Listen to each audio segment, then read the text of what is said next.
Howdy doody, everybody. Thanks for joining me today. I had a bunch going on today, so I hadn't had a chance to reach out to the panel yet and send the link around. So I apologize. Uh, so I mean, hit the link if you want to chill. If not, I'm gonna play some Vitya for you until everybody gets in. If you don't like it, it is what it is. Hopefully I'll be able to get some people to join the panel in the next 10 or 15 minutes. Um, until then, I'll be playing some new video game. It's much more exciting than the one we were playing last night. It's still a strategy game. I'll probably be playing in the background during the chill streams games from now on, so you'll have something to look at. Oh, hey, Industrico. Howdy, howdy. Um, I'm sorry I didn't have. I wasn't as prepared as I should have been today. Oh, I woke well, I it is woke what it up is. late, put the stream up. Then my female lady friend needed some help with her car, and then she was in just one of those moods, and nothing wound up getting done because I couldn't unplug anything to plug in the battery charger, and this, that, and the Uh, third. And I'm just like, all right, woman, I'm going home and getting high until you get fucking straight. You can come get high with me if you want. If not, you can deal with your own problems. Strong, independent women and whatnot. yeah, We are gonna play Helldivers tonight, okay. but I'm trying to wait for some boys before I get it because on Huscord, remember Hus from when you was in New Frontier, right? Yeah, You remember us talking about the gaming Discord we have? it was a They minute ago. it's his, and there's a tradition when you first play, your first mission has to be an extreme hell dive and like the hardest of all. And I want at least one member of Huscord to be for the first hell dive, as tradition dictates. So I haven't even purchased it yet. But if I can reach Bruh. onto them, we'll be playing it tonight. Okay.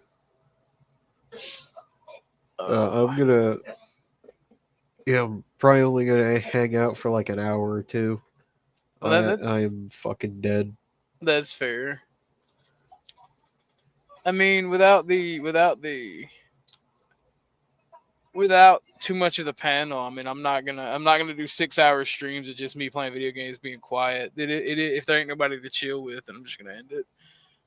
But I mean, Makes sense. Jay said he'll be up later. Okay. Um, he's eating right now, and I can do some airstrikes to keep the chat entertained while we talk about some stuff if you want.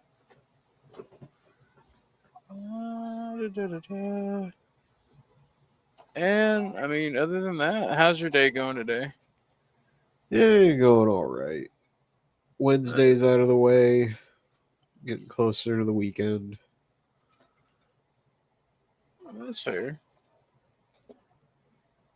Oh, I'm waiting for somebody to tell me. Oh, CT might show up. Hell yeah, that's wonderful. Oh,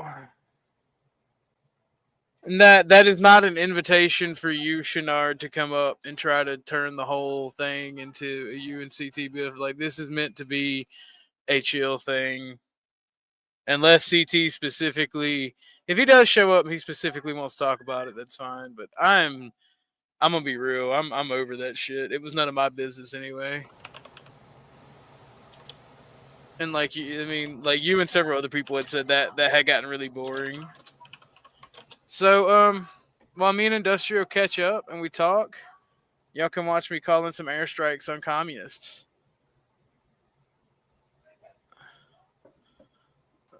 Let me cut down the volume here.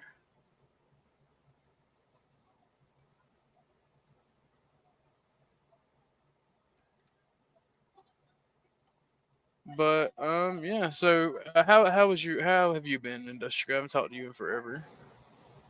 Eh, been existing, really just focusing on work and shit. And shit. Yeah. Alright.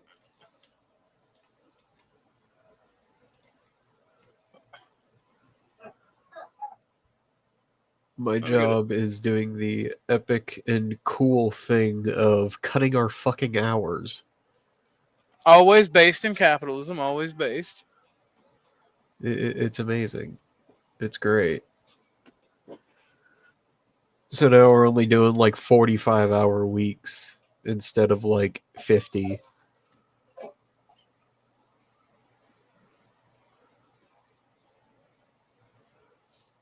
Oh, that is tragic. Which, I mean, it sounds like it's good, But it's but definitely not. no, because it makes paying bills and rent a lot more difficult. Ridiculously annoying. Yeah.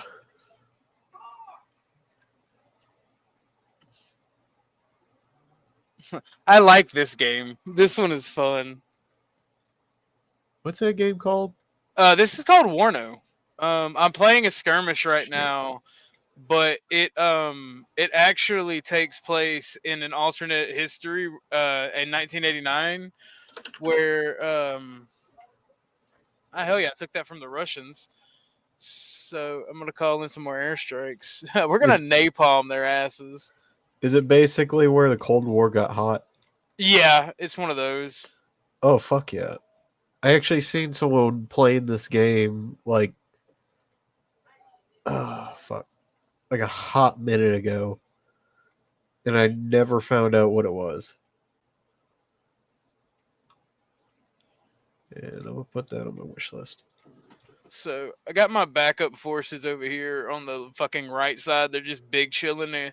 This is where I concentrated my main guys, and I sent in some backup to the left quadrant over here. They're wounded like a motherfucker, so I'm gonna send them some Logies support.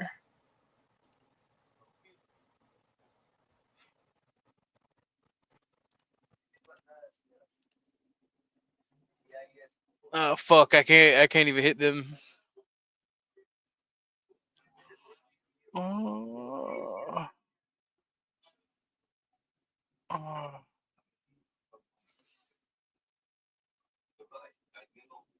Oh shit! Somebody bopped him before I could. Let's see.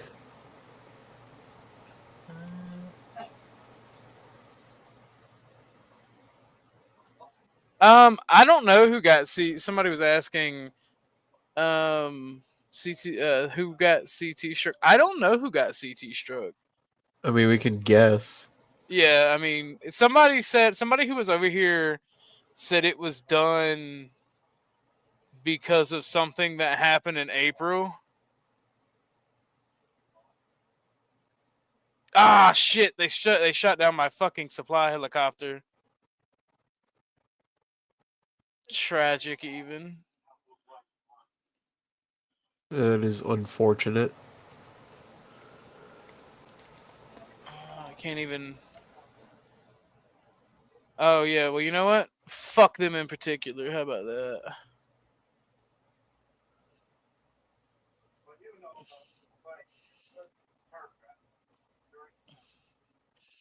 And for some No. reason, the volume of your, or like the sound of your game is not going through to the stream. I didn't really want it to be Ah, because it gets loud. yeah. Yeah, I can fuck on out of here.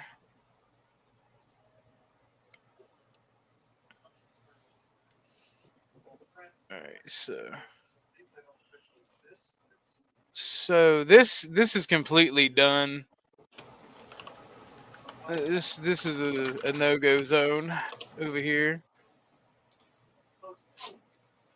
This is bad for infantry. So, well, I do think hi Moxie.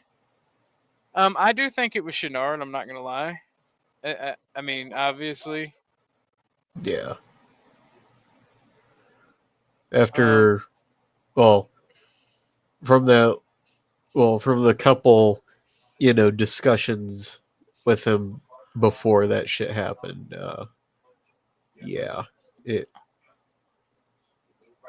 like who the fuck else would it be?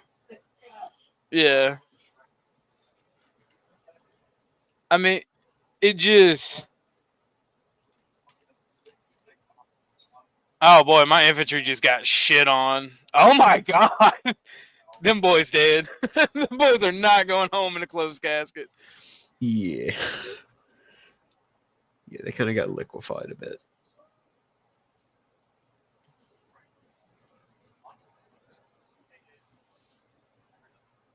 I'm gonna send in some tanks.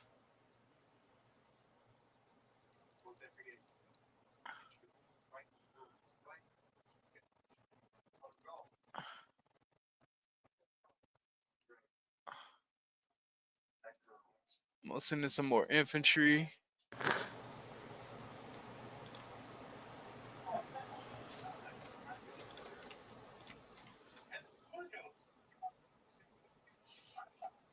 But nah, like I don't know who it was, and I think it's completely ass that they gave Shinard, or that Shinard gave.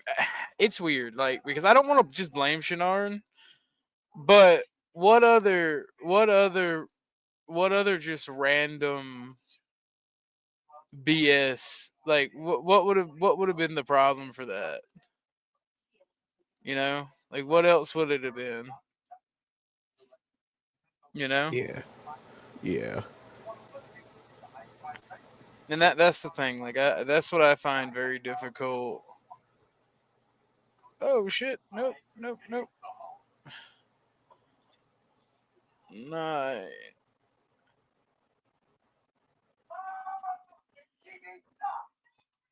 You sure need to get the hell on somewhere.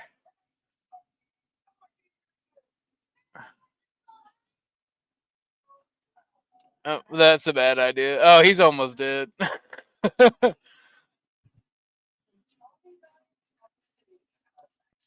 But so what's your take on the Shinard stuff? I know you got bored as fuck from it. I mean, I didn't really get bored. It's more so just like I'm not in any way, shape, or form involved in, you know, whole Any of CT this? community stuff. It's like I don't even watch his stuff. Yeah. That's why I'm asking you from like an outsider's perspective. I mean,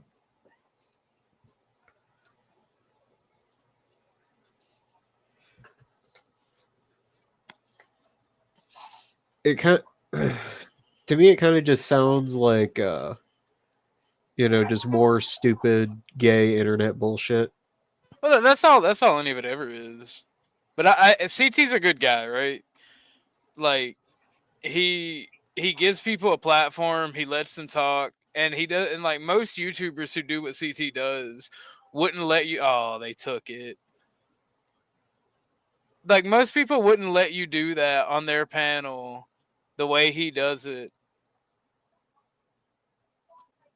and Mm, it's just kind of annoying, you know.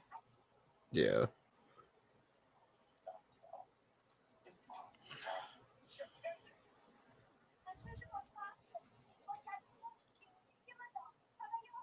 And like that's what I don't get. Somebody said it could be Ben. Um, why do y'all think it could be Ben? Like I don't know. Somebody said he's testy.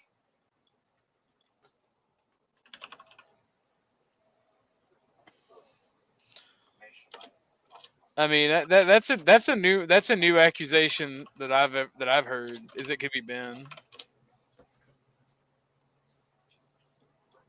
I don't see why Ben would do such a thing. I thought Ben enjoyed talking to CT. Time for these boys to get they're about to get liquefied. Look at him run. Remember, so it's only a war crime the first time. Oh, nice. It's not a war crime if it's not recorded. Yeah, this is why you don't. This is why you don't let journos into your AO. Exactly. Is that? Oh, that is a hell. Oh, that is a MiG, and it is carrying troops. They're retreating. Oh, it's a Let's. MiG and it's carrying troops. Oh, sounds like a little bit better than a 2-for-1 deal. Oh yeah. Ah, fuck. Oh man, they got my shit. I gotta send these planes in repair. They're knocking them out of the sky.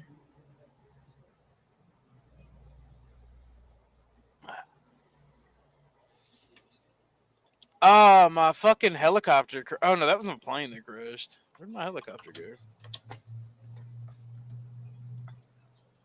I need you to land there, Chief.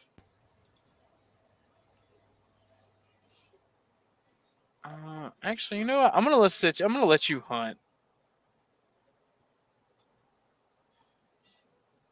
No, I'm gonna leave you alone. All right, so these boys, they gonna need some supply. So I'm gonna try to send in a helicopter again. So like, see, Jeffrey Epstein said that Ben is harmless, and that's what I thought. I don't think Ben would do something like that. I don't think like because like so a lot of people are grateful for CT's panel, and I happen to be one of them. So I honestly think that I don't think that Ben would have done that. I'm gonna be real. I'm just gonna be 100% honest.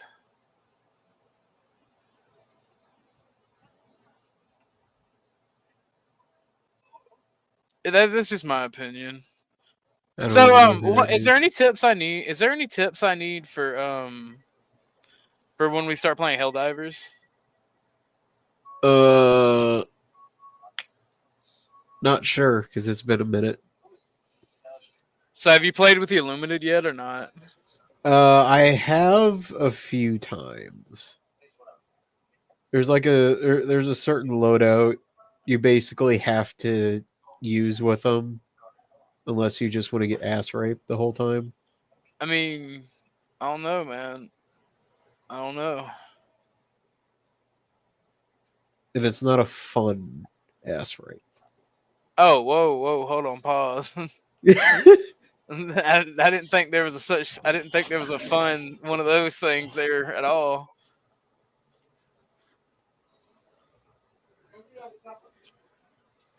No, like those stupid zombie fuckers. Like they literally pop out of nowhere and you basically just get swarmed.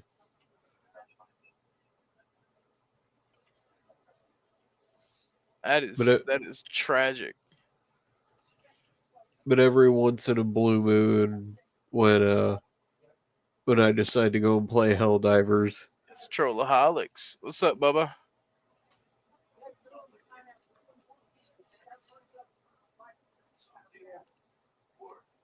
What's up, man? Well, hey, how you doing? We're just playing some video games and big chilling for a little bit. I mean, so you mentioned once before that you stream combat footage. No, that was Jay Rillo. Sorry, still on your YouTube going, so there was a delay. My point was, or sorry, the joke I was going to make was that you claim you stream combat footage, but then you're just streaming combat gameplay. Nice.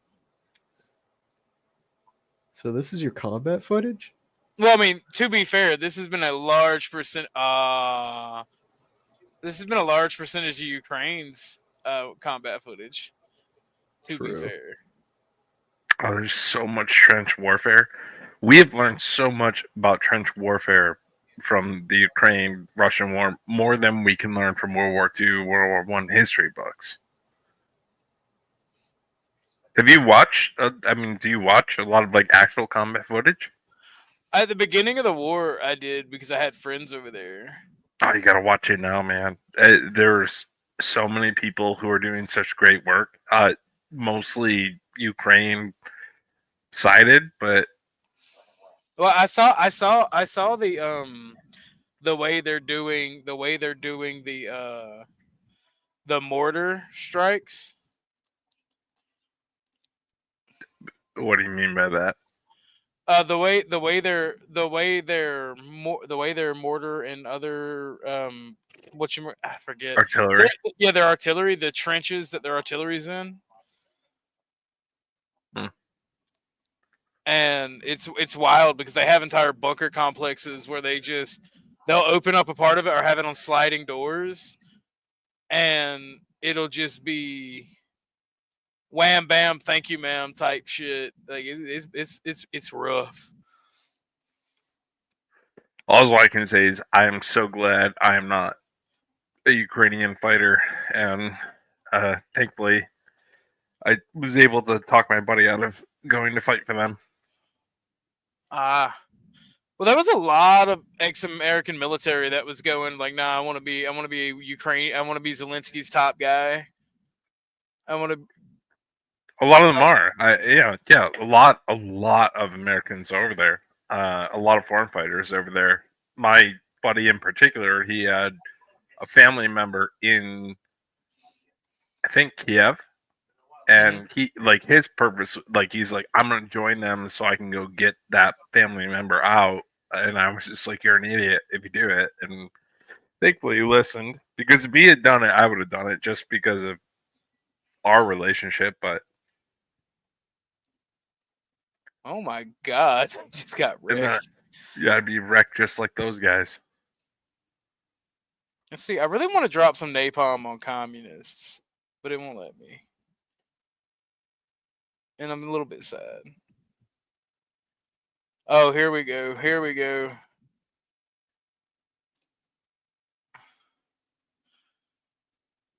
So I think I spent like 7 hours in this game, Mhm. and I still have never figured out how to play it. So watching you play it is kind of teaching me something, but none of this makes sense.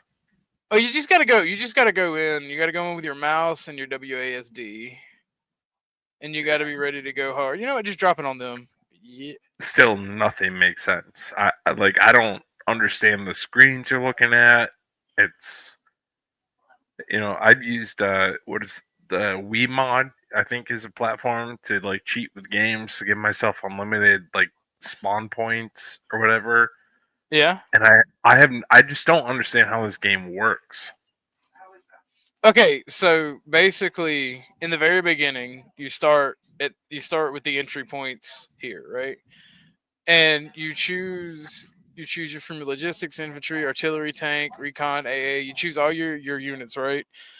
And you deploy them one element at a time, right? So if you double click, I just got all three of those elements, right?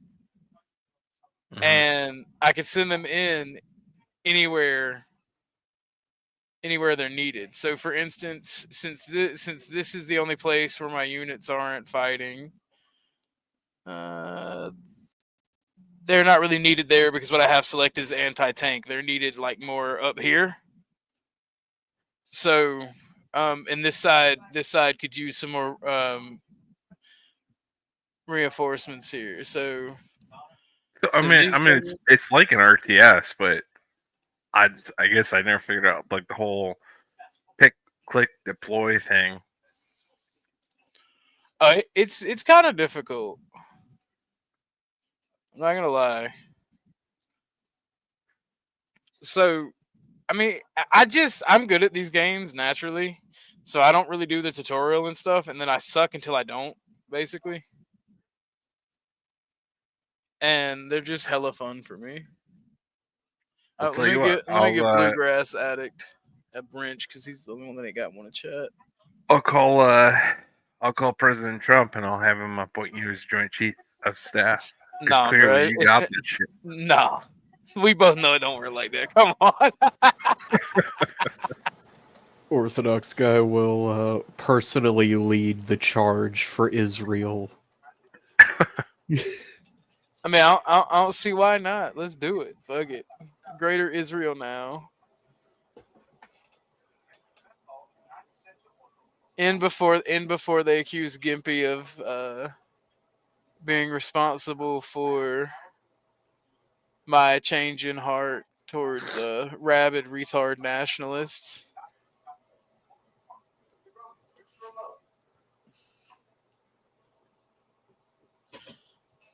Oh. But, so, Trollich, how have you been today?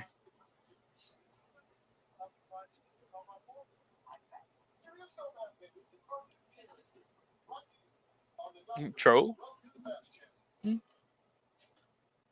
So, okay, so I guess since Troll's gone, we can go more into detail about, Helldivers, because I need to know everything that I can possibly know for I when mean, like I said earlier, it's been a hot fucking minute since I played it.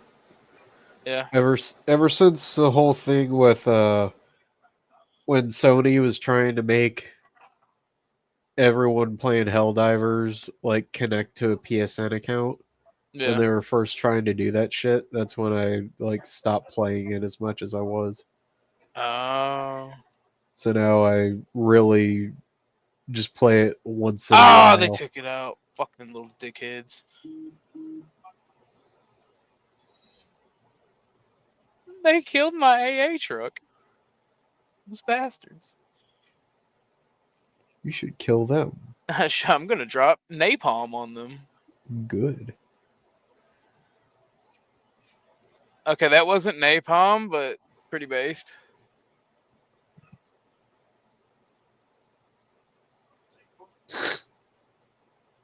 Mission failed. You didn't get all of them. Oh, no, that one guy, I feel like he's gonna he's gotta have a fucking pants full of shit right now. 'Cause I would die of a heart attack in this gentleman's situation. There we go, there's the napalm. Yeah. I got him. I think it's fair to say I got him.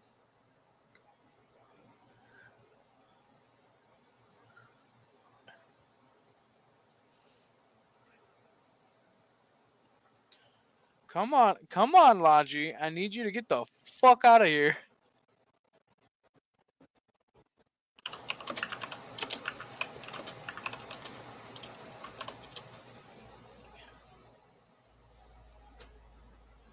Salute badass, Moxie, Jeffrey Epstein. Remember, everybody gets a wrench but you.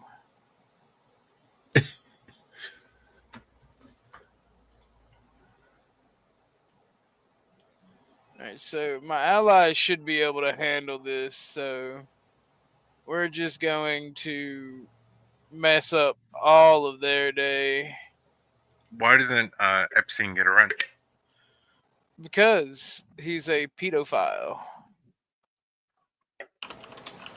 Fair enough. Yeah. I mean, I know that's not the real Epstein, but I mean, Keeping up the meme. but I don't believe Epstein killed himself, so.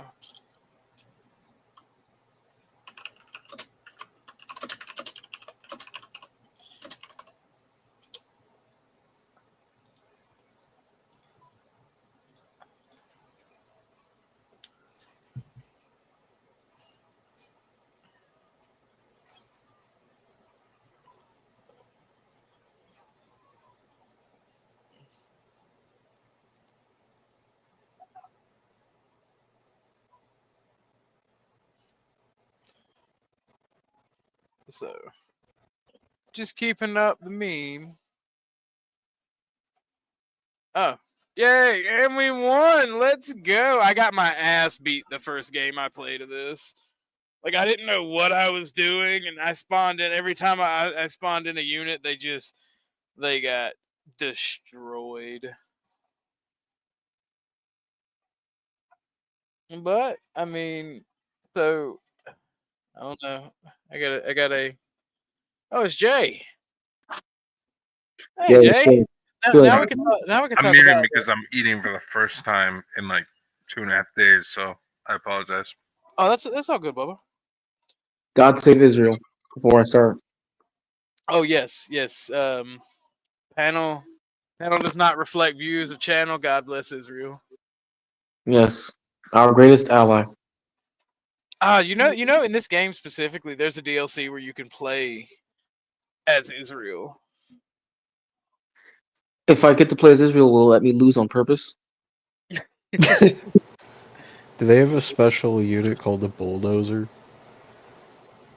That would be absolutely funny if they did. What game you playing? It is a game called Warno. Warno? Yeah, Warno. Okay. I'm curious. I wonder if it has like the Star of David cannon. Oh, this is a new layout. Yeah. I've never Yeah, seen but- this before. I'm an experiment with my layouts. Shit. We big block homies now. I wonder if in that game, the Israeli state has a Star of David cannon that you can have orbitally mounted. They do not have the space lasers because it takes place in 1989. Shit, doesn't mean they couldn't though. 1989, that still kind of makes sense. I mean, honestly, if we never signed any agreements with those filthy commies, we'd probably have all kind of badass technology. I remember hearing online before people were talking about that if the Challenger 2 explosion never occurred, we'd already have invested enough into space travel to have fully functioning space stations.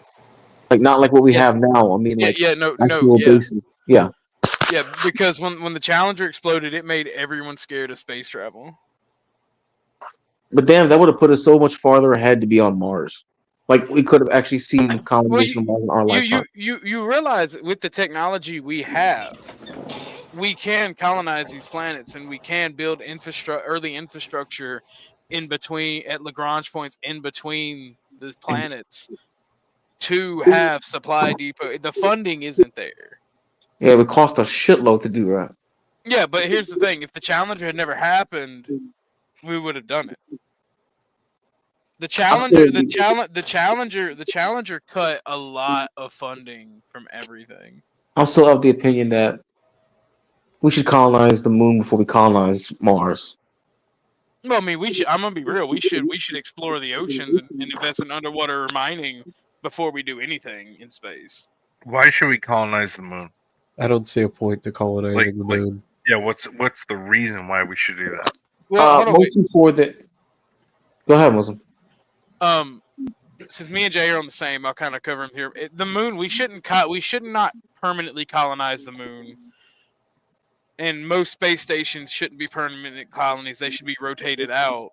And honestly, you're answering a different question than was asked. Well, I mean, it's a type of colonization to be a rotational society. It wouldn't be a full-blown colony. We should colonize the moon before we colonize Mars. Why should we colonize the moon at all? Mostly for the helium-3. Or the helium and the iron ore, the rare minerals that are on there. Basically, it should be more like a mining colony.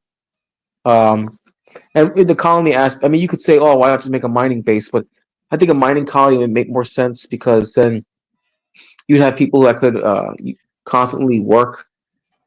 Basically around the clock. You would have different shifts, and people living there, I think, would make their lives more bearable because you're obviously not going to be, commuting back to Earth on the weekends. It's not really tenable.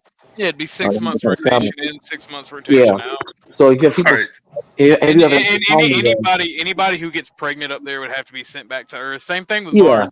Here's the thing: me and Sasquatch talked about this on another panel. I think it was Flow State's The Powdered Dusties panel.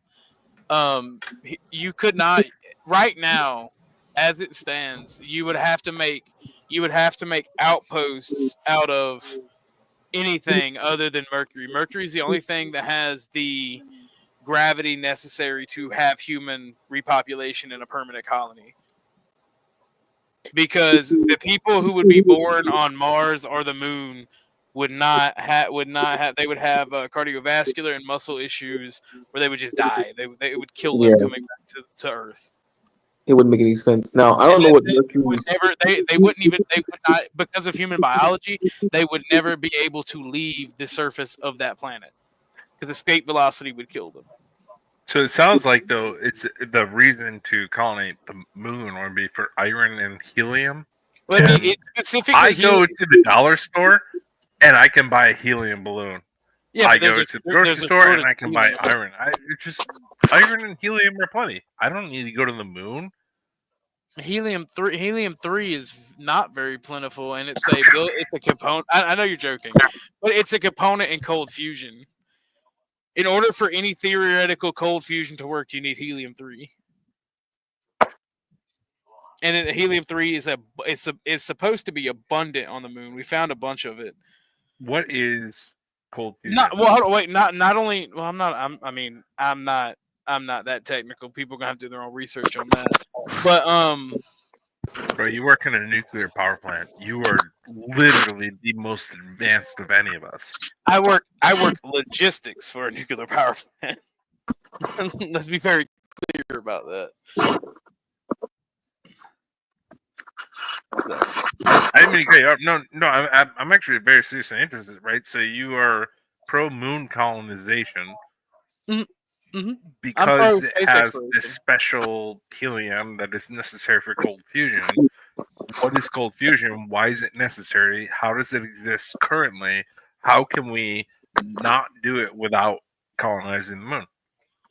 Well, no, I'm not trying to like fight you. I just no. You're asking questions. It's good for the panel. I like this. I'm gonna share this. I'll stop playing my Vitia game because I actually want to talk about space. Helium-3, Steen also says helium is a light, stable isotope of helium with 2 protons, 1 electron. In contrast, the most common isotope, helium-4, has 2 protons and 2 neutrons. Helium-3 and proton, ordinary hydrogen are the only stable nucleides with more protons than neurons. It was discovered in 1939. Helium-3 occurs as primordial nuclide, escaping from Earth's crust into its atmospheric and into outer space. Over millions of years, it is also thought to be a natural nucleic and cosmogenetic nuclide. One produced when lithium is bombarded by natural neurons, which can be released by spontaneous fission and by nuclear reactions with cosmic rays. Some found in terrestrial atmospheres, remnant of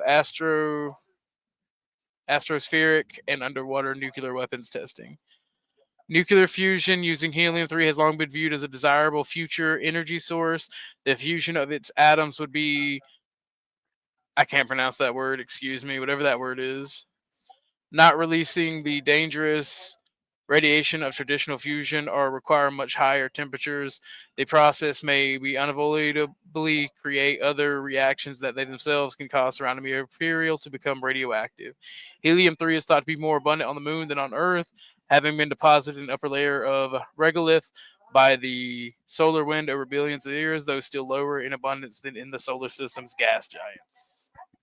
so remember, it's not the cold two fusion. vowels It's go not walking. fusion. The first one goes to the talking unless they're together. So that would be anetronic was the word you couldn't pronounce. Yeah, Endotronic? Enetronic. Anetronic, yeah. Oh, okay, cool. I genuinely like being educated and like learning new shit. But no, I was wrong. So it's not cold fusion. It's clean You fission. like being educated, so you're like a sub. No, I like learning new things. Do you say he likes being a sub? He does like being a sub, 100%.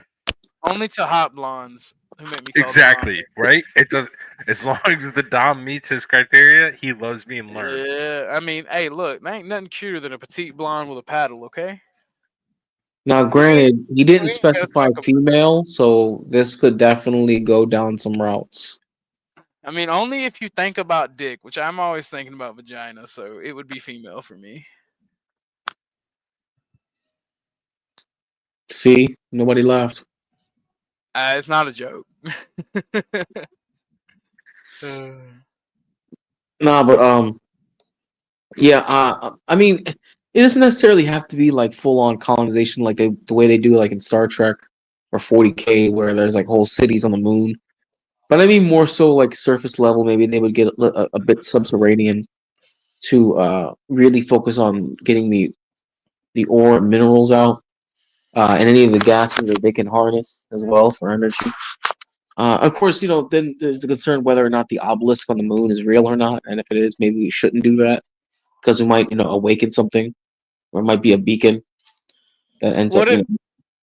What if the obelisk on the moon and all that was just Buzz our Aldrin even said ancient there was an obelisk, by the ancestors? way. I didn't make that up. Buzz Aldrin said. Well, we gotta pause for a second. What is the obelisk on the moon that you guys are referring to? This sounds So- like a crazy conspiracy theory. So Buzz Aldrin, he had claimed that when they went to the darker side of the moon, the government told them not to talk about it when they came back, and that they had video and that they gave accounts of it. That there was, as they put it, they described it like a tall cylindrical jet black obelisk that was on the moon, and it did not look like a natural rock formation. It looked like something that had to have been either created there or placed there. It described it was hundreds of feet tall, and that there was an obelisk there that had markings. And the government told them not to mention it, not to bring it up, that there was an unnatural obelisk on the moon. Hold on. I just pulled something up. It's from the History Channel Ancient Aliens show, and it is about this. So this will probably be the most information you get on it, whether it be a conspiracy theory or not. I can already solve it. So you go ahead, but I can solve it when you're done. All right. And it is a 4-minute video. Hopefully they don't copyright strike the stream like they did last time. This guy's a fucking loony, by the way. This dude is a nutcase. David Willock. David we do Wilcock. have to pause and talk shit because I don't want to get a copyright thing. Nah, what did they copyright you for before? When Bumpkin plays the "My Name Is Blurry Face and I Don't Care What You Think" clip. Really? Over that? Yeah. Luckily, it's not like a actual copyright strike, but it made the video unplayable, like the playback. So I had to clip that one out. And they outright made my video fully unplayable for something I played yesterday. I can't remember exactly what it was. That's gay. It wasn't even the I'm on a boat shit. It was like something like really small and irrelevant. That wasn't even. It was like a less than a minute. That's gay. Bro, I just had this thought cross my mind though. What if the obelisks were placed there by fallen angels? I mean, could be like from a conspiracy point. Yeah, could be. What if? Here's my thing. What if Earth isn't, because like we're in an isolated part of the galaxy? That's kind of a proven point. What if Earth is actually just a prison? Because my friend has the theory, because of how we learn how to walk and how like our heads are bigger than our bodies, like we don't belong here. And I'm like, well, I mean, it could be. Cut said it was Elohim. He was like, CT, can you hear me? It was Elohim. Oh. Hey, man. Yeah. Elohim. Oh. But not like. So what if Earth is basically just a prison planet?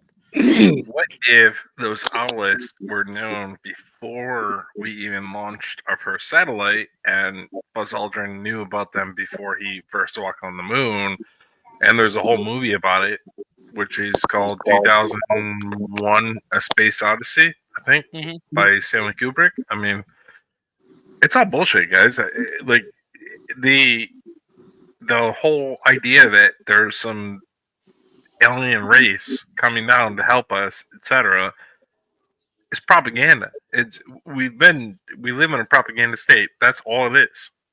It's not real. We wish it was, because the idea of being alone is horrifying. Well, it's indicative of one of two possibilities, right? Either we're one of the first life forms to evolve in our existence, in our universe, or we're one of the last. And the real question is, well, anywhere short of first, I would say. Well, the real horror comes with being one of the last. Because if you see how big our galaxy or our universe is, it should be teeming with life. So if we go with the latter theory, right? What the fuck is wiping everything out? Is it just vast amounts of times eventually people and races and aliens go extinct? Or is it that there's something out there killing everyone? Yeah. Wait, so are you of the belief that humans are the only life in the cosmos? I don't think he's making that argument. Are you asking me? No, no. My answer is not that. No. Okay, absolutely not. I wasn't sure if that's the angle you were going with. Humans can only really observe our current galaxy or like solar system. We do have photos and videos, and you can actually see from naked eye sometimes, but often a telescope, other galaxies. But we have no idea what's happening in those other celestial bodies. like what is it called? The Voyager, right?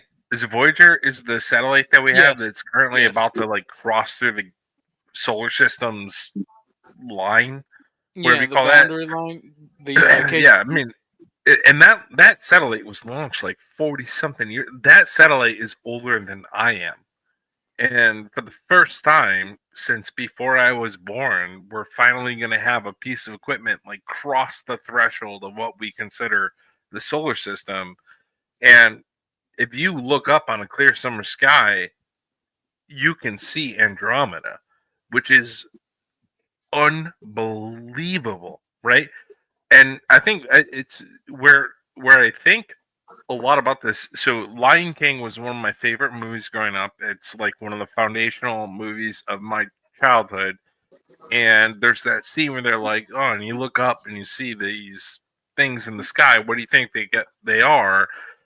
And Puma astutely says, I think it's Puma, says, I think they're great balls of gas surrounded by planets or whatever he says. And then Simba goes on to say that, they're our ancestors, they're our kings.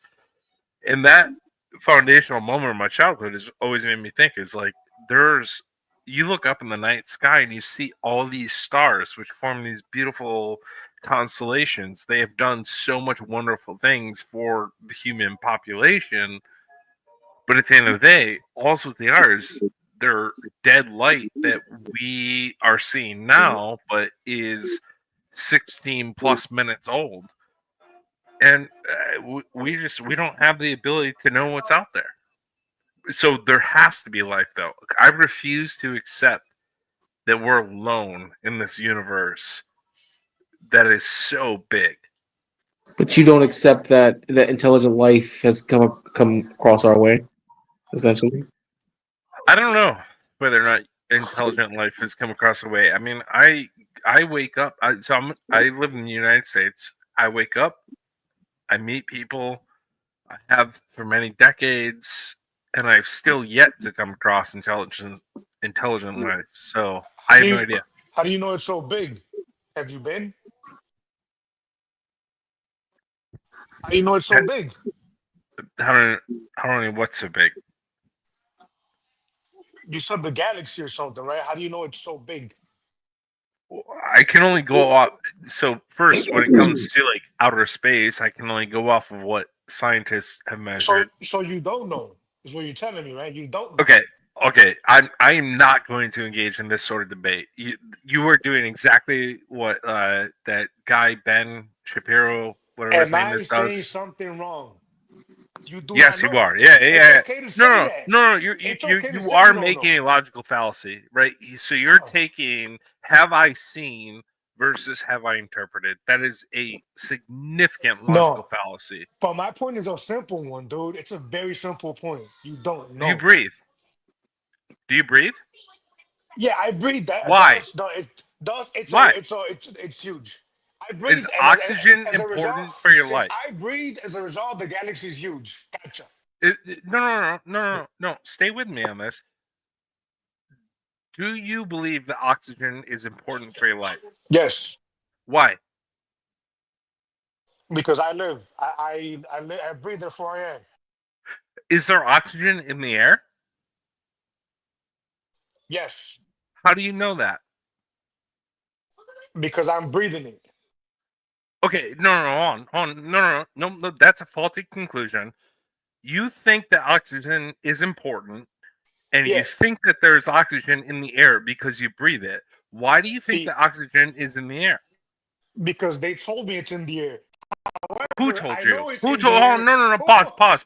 scientists did. No. We're not. Scientists told me. This is not going to be a one-sided thing. I'm listening If you to can you. shut me down and say, blah, because you Scientists told were me. told I'm something, believe entertaining you. something. Scientists told me. Yeah, scientists did tell you, right? Therefore, you're an idiot, right? Apparently, because that's what you're insinuating by the fact that scientists have told me Let me know when you're done. that outer space is big. Are you done? Yeah, I'm done. Okay, me breathing and believing in oxygen is not the same as being told of some vast galaxy that we really don't have an idea about. That's completely different. How do we know that oxygen exists? Well, fine. We don't know Correct. We don't. Why do you believe that oxygen exists? because I'm alive and I'm breathing it. I haven't You're seen the alive. I Hold haven't on. seen the galaxy. You're alive and you're breathing something you've been told is oxygen. Why do you believe it's oxygen? It almost doesn't matter what we call it. We could call it ash. You see, so now you're doing exactly what Ben Shapiro does, right? You're answering the question I haven't asked while trying to defend the question that I am asking about. Are you the guy that was saying 2 days ago that the one debater was like Ben Shapiro? Are you the same guy? What's wrong with you Maybe. and Ben Shapiro? All right, fine, take him out of it. You're making illogical arguments, is what I'm trying to politely say that you're an idiot. But if you want, I'll say you're an idiot, right? So you're making an argument about a point. You're saying you're defending a point, telling me that I am wrong because I trust in experts, and then you are now forced to take a position where you are now believing in the same experts that I have believed in, right? So this is where you went wrong. I didn't say you were wrong. I'm saying that you don't know. I don't. Yes, correct. I don't know. I am relying on the advice of experts in the same way that I rely on experts to tell me that it is oxygen that I'm breathing. That's a big difference, though. That's a big difference. Knowing and relying on taking a leap. So, what is your point? What is your point? Is your point that I offended you by saying that I believe space is big because I believe on experts who can see it more than I can? My point is this: you don't know how vast it is, and it could be true that we are in fact alone. Again, I don't really understand your point and why you're making it so passionately. It's my. I know I have a strong accent, dude. I know I have a strong accent. My point is simple: you don't know how vast it is, and you don't know if we're alone or not. And I wouldn't disagree with you on that. Hold on, I'm not disagreeing with that. I don't know how big the universe is, and I don't know if we are alone. I don't know. What I did say though, what I did say that for whatever reason prompted this was I said it's terrifying to think that we are alone. That's a very scary thought. Agree. Imagine that scientists are correct about the size of the universe, and it's ever expanding. By the way, as we speak right now, it's growing according to some scientists, and we're alone. Is that not terrifying? Yeah, I agree with you, bro. Okay, thank you. That was my point. That's the only point I made. Then you came at me a certain way that makes no sense. But you know whatever. What? Here we are. Jay knows that I'm just breaking your balls, dude. It's all good. I was gonna say. Of course, you're breaking my balls now. You've been like shut up as an idiot, but whatever. Keep going. I mean, I hope you're not upset at me, dude. I mean, whatever. I'm not upset at you. I'm actually happy with you. Thank you for coming on and helping me to show that I'm not an idiot like you. Well, look. At the end of the day, we agree that you don't know. Yeah, and I never disagreed with that point. Correct. Right, yeah. So we agree. That's it. We're done here. You're done, sir. Okay. Thank you. Thank you for your time. I appreciate the conversation. Thank you. This is why Jay Rillo hates me. This is why I hate Jay Rillo. Why? How come everybody hates me now? I didn't do shit. Because you hate him, apparently. But this guy was awesome. So if you hate him, then I hate you. I mean, all right. I mean, if y'all want to hate me so bad. Yeah, you're stuck. I was gonna say though that it may not be such a bad thing if we're alone in the universe because dark force theory could always be real, and the universe could just be default hostile. So maybe it would be a good thing that we're by ourselves. I think that I don't believe in dark forest theory, but I think that the universe, because of life and the rarity of habitable planets, I just think that life is innately hostile. Can I get like a 60-second or less rundown on what dark force theory is? I actually do not. Dark forest theory is that there's some big bad in the forest, the universe. Oh, forest. Yeah. Yeah. So I it was like dark force. Yeah, no, dark forest, dark like a forest. Dark forest theory is essentially you have two hunters in the forest. Now, one hunter A sees other hunter B. Well, hunter A doesn't know if hunter B, one, is an animal because it's dark, and two, they don't know if it's another hunter that would be hostile to him if he found out about his existence. So they're in radio silence. Exactly. Now, because Hunter A and Hunter B are not going to communicate, and Hunter B doesn't even know of Hunter A's existence, Hunter A has to decide whether or not Hunter B is hostile, one, and two, if the possibility exists that he is hostile, should he strike first? So, a lot of the time in Dark Forest theory, when it comes to the universe, is that when another species comes across a different species, you have to automatically assume that if the other species becomes aware of your existence, they will become hostile, and he who strikes first wins. So I can really quickly say why I don't agree with that. Go ahead. That is 100,000 million bajillion whatever percent. That is the same idea that led to the Cold War as we had it way back when, and the way we have it today. And it's a very selfish, human-centered idea. And I say that because I think if we are ever to meet, adapt to, and have a relationship with a interdimensional species or somebody who's not of the earth, we need to stop thinking about things like humans, which is exactly what that theory suggests. We need instead to think about things from a so imagine a world, hold on, let me back up, where you never put your trash out in bins on trash bin day, but your neighbor always does. So your neighbor brings out their trash, it's neat, it's orderly, but every once in a while, not on trash day, every couple months, you just throw a bunch of rotting, smelling pizza boxes out on the curb. Your neighbor, in theory, is going to get pissed off because every once in a while there's the smelly, rotting pizza box smell, and for the weeks that you're not putting out, there's trash accumulating in the yard. Your neighbor's pissed because they're right there on top of you, so upset because you're not behaving like a civilized human being.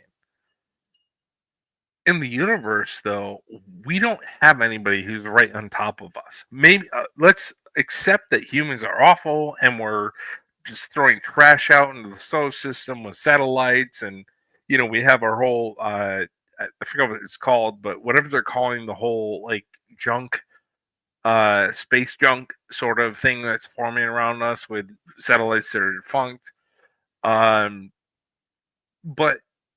we don't have a next door neighbor on Mars or Venus, Mercury, etc. Like there's nobody alive there on those planets we know. So the next door alien who's hundreds of light years away doesn't really give a shit about those things. You know what I mean? So it's like, why would they care about those kind of minor issues? I would encourage you, if you get the chance, to read a book series called Remembrance of Earth's Past. And the first installment, you probably know it better by the first installment series name, which is Three Body Problem. You probably know it by that name instead. I'd encourage you to read that book because it is rooted in lots of practical science. And one of the reasons it gives for why dark forest theory is applicable is that when a species becomes aware of another species, even if species A is less advanced than species B, the very fact that it becomes aware of it and its capabilities causes species A to go through a technological explosion out of fear and excitement of that they are aware of species B. Like I said, even if species B is more advanced. Who's the author of that series? I believe his name is Shishin Lu. Yeah. So you do understand that is a science fiction series, correct? I'm well aware. I'm well aware. But Okay. the Dark Force theory is a real theory, and the principles behind it were what he used to make that series. Theory I'm telling you about doesn't come from a book series. It's a real theory. But I mean, the idea of like a fiction writer. Whoa, hold on, wait. You do know that there is some credence to at least having a thought process that most sentient life will act as humans, act in their own self-interest, act what's good for them. Like it's good to theorize that maybe they're benevolent, that maybe they'll be vastly different than humanity. But I also think it is extremely unhealthy to theorize that if they are sentient, they'll be so different than us, they will have given up on war and conflict. To be honest, in the sci-fi book that I'm working on, I know that I'm trying to make a defense against you calling it sci-fi. That's actually one of the ways humanity gets fucked over by aliens is we trust, everything we hear on TV about it. We go, oh, well, they're so different, they wouldn't care about war. And I think that's kind of because in the real life example, look at Cortez with the Aztecs. They saw him as a god because he was so radically different. We can make even better examples than that. And I'm not just so orthodox. You're making great points. But here's the thing. So humans, as we know them on Earth, have consistently and continue to this day to enslave one another for the purposes of serving one another. So imagine a life force that is so capable that they could just show up as sentient beings. Like we're nothing more than goldfish to them in a pond, right? We're either pets or we're slaves. We're not. Exactly. We are not at the point where we can meet them on their planet. We're not.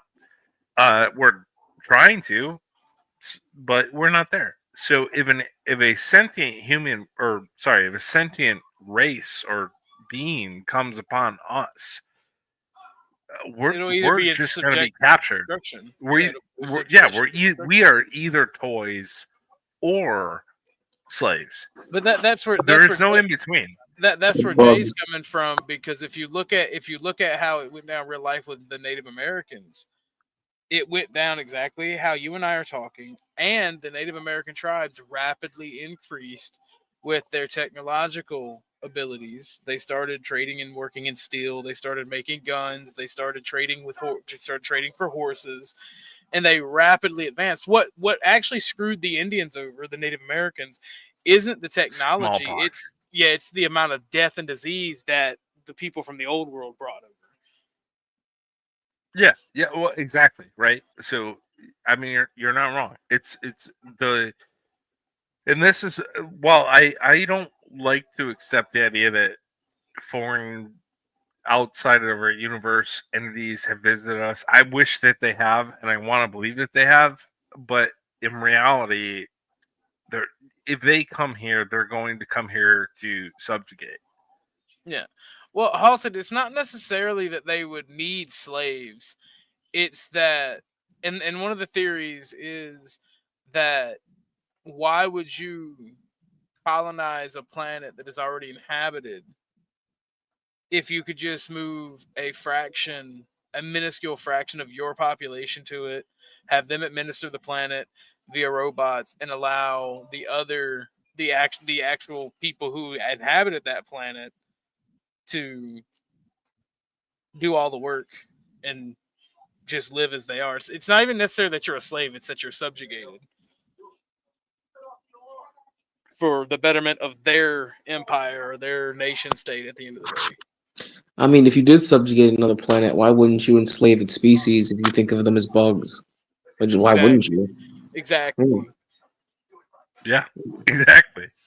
Because at the same time, if you're already able to beat them, you run a less likelihood of your AI and your machines going sentient and fighting against you. While I do think it's safer to assume that alien life would be hostile if we came across it and would choose subjugation, I think it's safer to think that. I also think it's equally moot to try and act against it, because if they're able to pull up on us, well, I mean, there's not really a whole lot we can do. Well, that's not exactly No, true. Either. those points are actually exactly the same, right? The point is that if they're here, they're already here, and we're already living in the world that they have created. Whether or not they subjugate, whatever, it's like we're living in the existence that they have chosen for us. Because if they're here, we're not there, so they are the superior species. So we just gotta accept what they've given to us. Yeah. Well, I Yeah, mean, there's some questions popping off, so let me get to them real quick. Why not? Why wouldn't they treat us the same as a monkey? Because like monkeys aren't really sentient. Like this is two sentient races, one that is more technologically advanced. It'd be more like they would treat us more like the Europeans treated the Native Americans. Can I just give a real quick redirect on that? Yeah. Go ahead. Have you watched any YouTube videos about how humans treat monkeys? Because we treat monkeys like they're cute little toys and pets. There's several fantastic YouTube videos where people it's like, oh, look how cute it is that I'm giving a monkey a piece of meat or whatever they eat. It's so, I mean, how do we know they're not treating us like monkeys? They very well may be. Yeah. If they're here. Can you guys imagine alien missionaries? I wonder what that would be like. Yeah. That. So you mean like they're talking to us about space Jesus kind of mission? Space Jehovah Witnesses? Yeah, like they will force their religion on us, kind of deal. Why not? They probably very well would. How do we prepare? I know. Thoughts on that too. I know Mavid is joking around with Jeffrey Epstein, but like, how do you prepare? Like, there's theories that a guerrilla warfare. It depends on the technological advancement of the alien, right? If it's one or two ships, guerrilla warfare would work out in the end. If it's a whole ass 150 ship armada like shit, the best way is just be like bend over and take it like the French. Yeah. Hey, but guys, bear with me really quick. That's actually very interesting to me because I feel like it's the opposite. But let me land this plane with this religion plane real quick. Can you imagine how weird it would be if their God or their religion was Christianity, and we'd be like, "Yo, we're already Christians." Wouldn't that be crazy, bro? But they were like, "You're not the right type of Christian." Though. No, blah blah blah. But what if it was the Jesus Christ, the white guy that we pray to? What if it was that was the same one? We'd be like, "This is weird." What if it was actually specifically Korean Jesus? Whoa, bro! Korean Jesus is like the ultimate Jesus. Their God and our God could not actually coexist, but that would be fascinating. And I have a different theory. Go ahead. Why bring robots to an alien world when you can just engineer self-replicating slaveries? Well, I mean, it all depends because the struggles and struggle is the mother of all innovation, right? And evolution as well. Like if you don't face the same type of struggles that we faced here on Earth, they're not going to have the exact same technology. So they may not even have advanced robotics at all. Or maybe they may not have advanced genealogical technology. Maybe they just stop at medicine. Like maybe they naturally have a high immune system or something that they really don't need medicine. They don't need that genetics technology. You never could know. Yeah, so I know I'm about to get really sci-fi in a minute, but we're talking about aliens, so why not? But what if when aliens do come, right, and they talk to us about their space Jesus, and they decide that they want to nanu akbar us to become part of their religion, their God actually, their space God actually does manifest powers for them when they invade us. We actually witness it. We don't see their technology do the work. We see lightning out of nowhere in the middle of a sunny day, striking tanks and jets down. More like magic. I'm dead serious. They go full nanu akbar and they try to that means they went down the psionic tree. You said what? That means they went down the psionics path in Stellaris. I mean, I'm serious though. I've thought about this too. It's if there is other life out there, the chances are that they would also have their own belief in deities. But we can't disprove that deities, at least in our world, don't neither exist nor don't exist. But what if other deities in other parts of the galaxy do exist Like give them powers. and are more active? If other day or planets are civilized, hospitalized, whatever, and they have their own idea of a deity, in my opinion, then their deity is the person who gave them life in the very same way that ours is. Regardless of what religion you believe in here on Earth, they all come from kind of a basic creator. And in my opinion, if a civilization is advanced enough to know that, well, one, how to travel to Earth, they either know the exact answer or they know what we all know, which is there is no exact answer. That's my opinion. Hey guys, can you imagine if these aliens operated not on science but on magic? Think about that. Well, if you're going to talk about magic, then I kind of shudder at the term magic only because it ends up having more of a woo-woo connotation. But let's just say, for the sake of argument, okay, that this other alien species is actually can commune with their deity. I guess you could say to an extent, if they had the ability to do so, that'd be like tapping into magic. Um, I mean, it is a bit weird because even when we talk about deities in our own world, because we have so many different religions and belief systems, even our own species has a myriad of deities, which I think would be the same case for it would be the same case for another species. But I also think that if there was another species that existed, they would have multiple beliefs, multiple sort of religions, so to speak, and it would have multiple deities. So even if they do have one of their own that exists, that would mean that multiples of theirs exist. Does Well, make sense? that's factionalism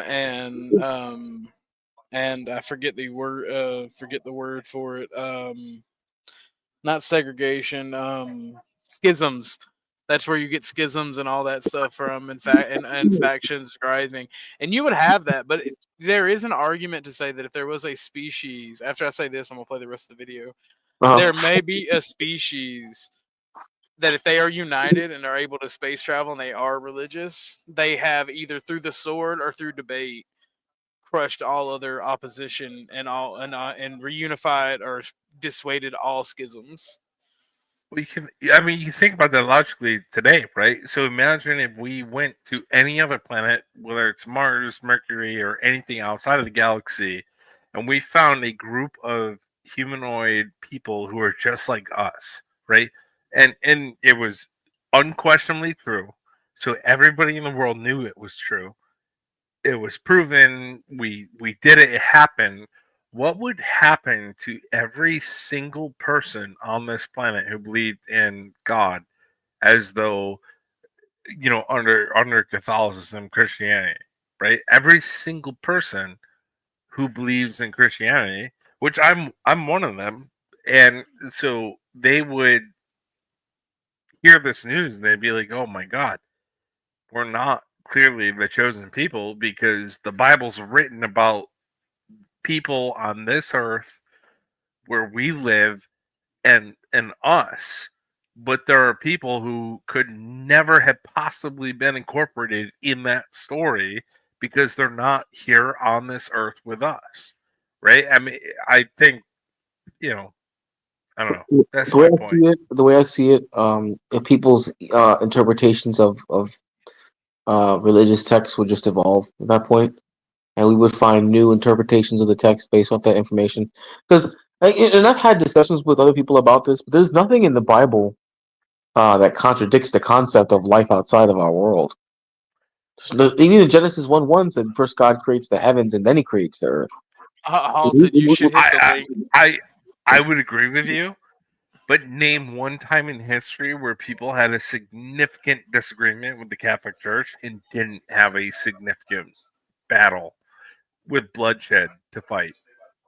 Yeah, That's my concern. no, I understand. I don't see the correlation between like, well, if we find aliens, okay, well now people just become mass atheists. I don't. If that's the connection you're drawing, I just don't see it. Because then, people would just look at aliens existing and say, well, look, there's even more proof for God. Because look, that means that the myriad of these planets all had a purpose, and the purpose was for them to house life. So God is real. I don't disagree with you. Where I am concerned is the people who have read and do understand or are able to interpret differently the language of the Bible, and those who haven't read and have just been told. I mean, I think none of us in our lifetime, unfortunately, anybody here on chat, I'm sorry if you have your hopes up, but none of us will experience an intelligent foreign life form in our lives. But it's the concern of that though that worries me, sort of, because I'm never going to meet one. I'm never going to meet an alien, true extraterrestrial, who is not, or who is intelligent enough to like speak on universal matters. I do not think that'll happen in my life. I mean, I would say never personally, but I understand why you're saying that. It does make sense why you have that sentiment. Why would they do it now? Why would what? Why would they reveal themselves? Why would they do it now versus any other point in time in history? Jay, Versus, check that I mean, Google. we can go back thousands of years. So, like, maybe they came up to help with like the pyramid building. Sure, that was thousands of years ago. Why would they do it now, though? We're not building pyramids. We're not doing anything to worship them. We're not doing anything to call them to us. What am I checking? Hold on. What am I checking, Muslim? I actually sent you and halted the Google Doc with the notes for the project that we're working on. That's not the name of it. It's just a funny. It's just a You sent it funny. via Telegram? Yeah, I sent it to you on Telegram. Okay. I also sent it to you, halted. I've been wanting to share it with y'all for a while. All right. But let me play the rest of this video, gentlemen. Before you play it, can I just pause 1 second? Sure. Jay just called you Muslim, right? Jay? He's fucking with him. Yeah. Okay. I'm a man of many names. I go by Muslim guy, Orthodox guy. Yeah. Okay. Pax. All right. Can I? I just wanted to clarify that. Let me throw out one last point to the conversation we're having, if you don't mind. So the troll made a good, interesting point about what if we were the ones to make contact with another group, right, in another planet. I think if we were to do that, I feel like we would subjugate them. I feel like it would be reminiscent of the New World, right? Yeah. And I know these are new times, and like it's like a lot of humanitarian shit going on. But I feel like something to that level, I feel like humans would force them to help us establish. Oh, especially if they were hot. Especially if they were hot. Oh yeah. You know what I'm saying, guys? Yeah. No, if they were hot, yeah. No. Every man out there wants to conquer alien vagina. The suffering that we would inflict on this population, I think, would be incredible. And forbid if it's actually like the Avatar movies, because like I'm gonna be real with you. If it's like Avatar in any way, it's gonna end up bad for the Blueies. Oh God. Oh God. Are you all godding the Blueies? What would actually happen to them? Yeah, if they didn't have James Cameron as their Lord and Protector. For real though, like they would go if they were that. If let's just say if they were able to have that guerrilla warfare where they were able to stop the first colonial attempt, they would just be outright genocide, just outright. All right, bet. Bye bye. I mean, I'm not disagreeing with you. I'm not saying that wouldn't happen. I'm saying it's the form of genocide I would concern myself with. It would be just total wipeout genocide. You'd be okay with different forms of genocide. No, I'm not okay with it. I'm saying that the form I'm thinking of, because of the men who want to go over there for blue alien vagina, it would be very inhumane. You know what? No. Man, Halted. you should look up the history of like the Philippines and Japan and America's control of those colonies. Halted sent me something that honestly, this is what would happen.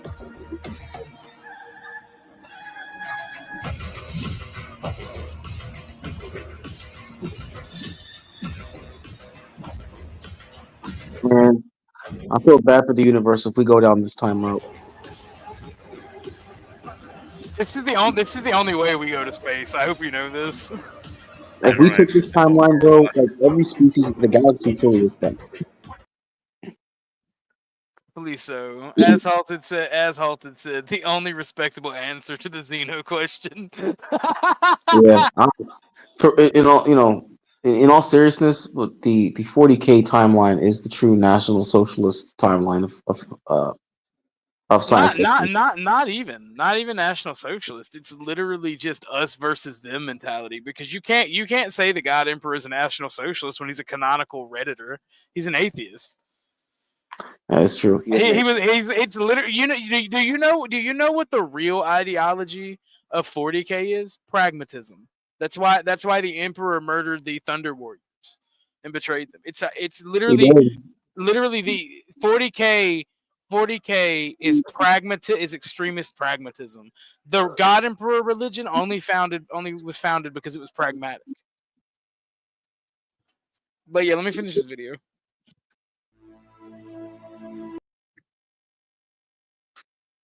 So, I mean, personally, I think the obelisks are BS, but y'all can discuss it. You don't believe the obelisks are real? No, I don't. It's all bullshit. Bullshit obelisks. Yeah, BS abos. Now, what about hollow moon theory? I don't believe in hollow Earth, and I also don't believe in hollow moon. Well, I think hollow Earth has more real validity than flat Earth does.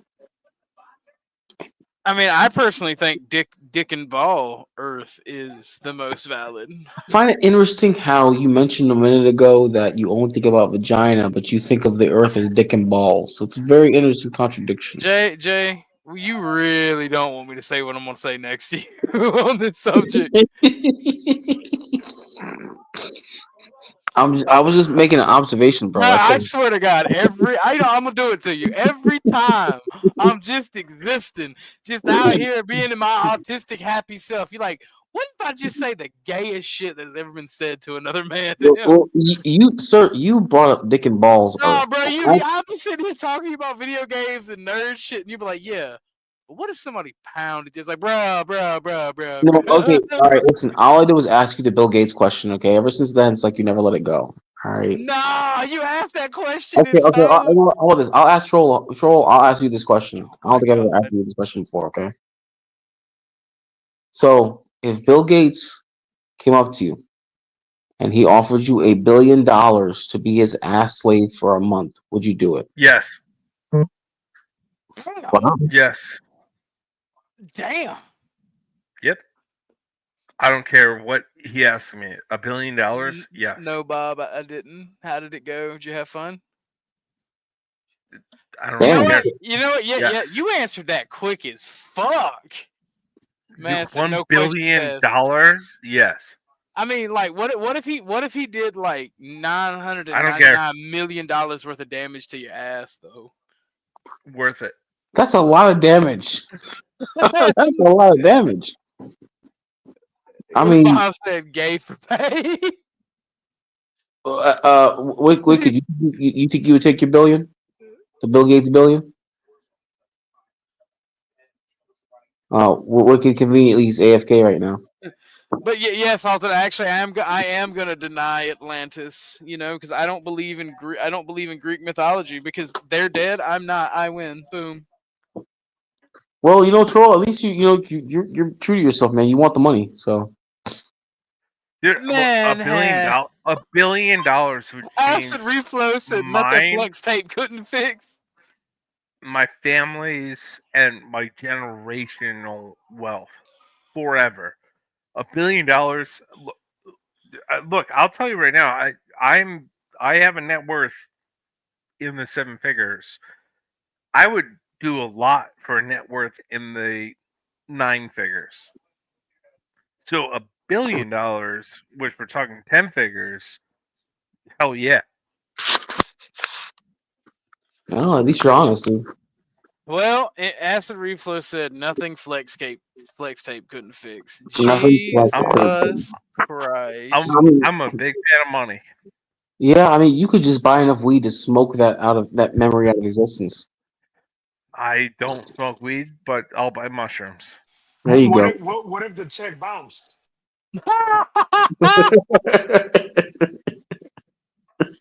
That is a legitimate question. That's fucked That up. is, I know people. I know people who could take care of that problem. Bro, Jesus. bro, honestly, I gotta Israeli ask. bumper sticker. Israeli bumper sticker. Israeli bumper sticker. Exit only. Israeli bumper sticker. Israeli bumper sticker. Well, yeah, tell you what, man, you're gonna have an Israeli experience on the bumper, one way or the other. So Oh Lord! All right, I gotta get a cigarette after that one. I should ask this question of Grok and see what he says. Soonly doodly. I can't believe they did that to Ned Flanders, yo. Such a pious Christian man. All right, you've been having too much fun with AI. That I can tell. Having way too much fun with AI.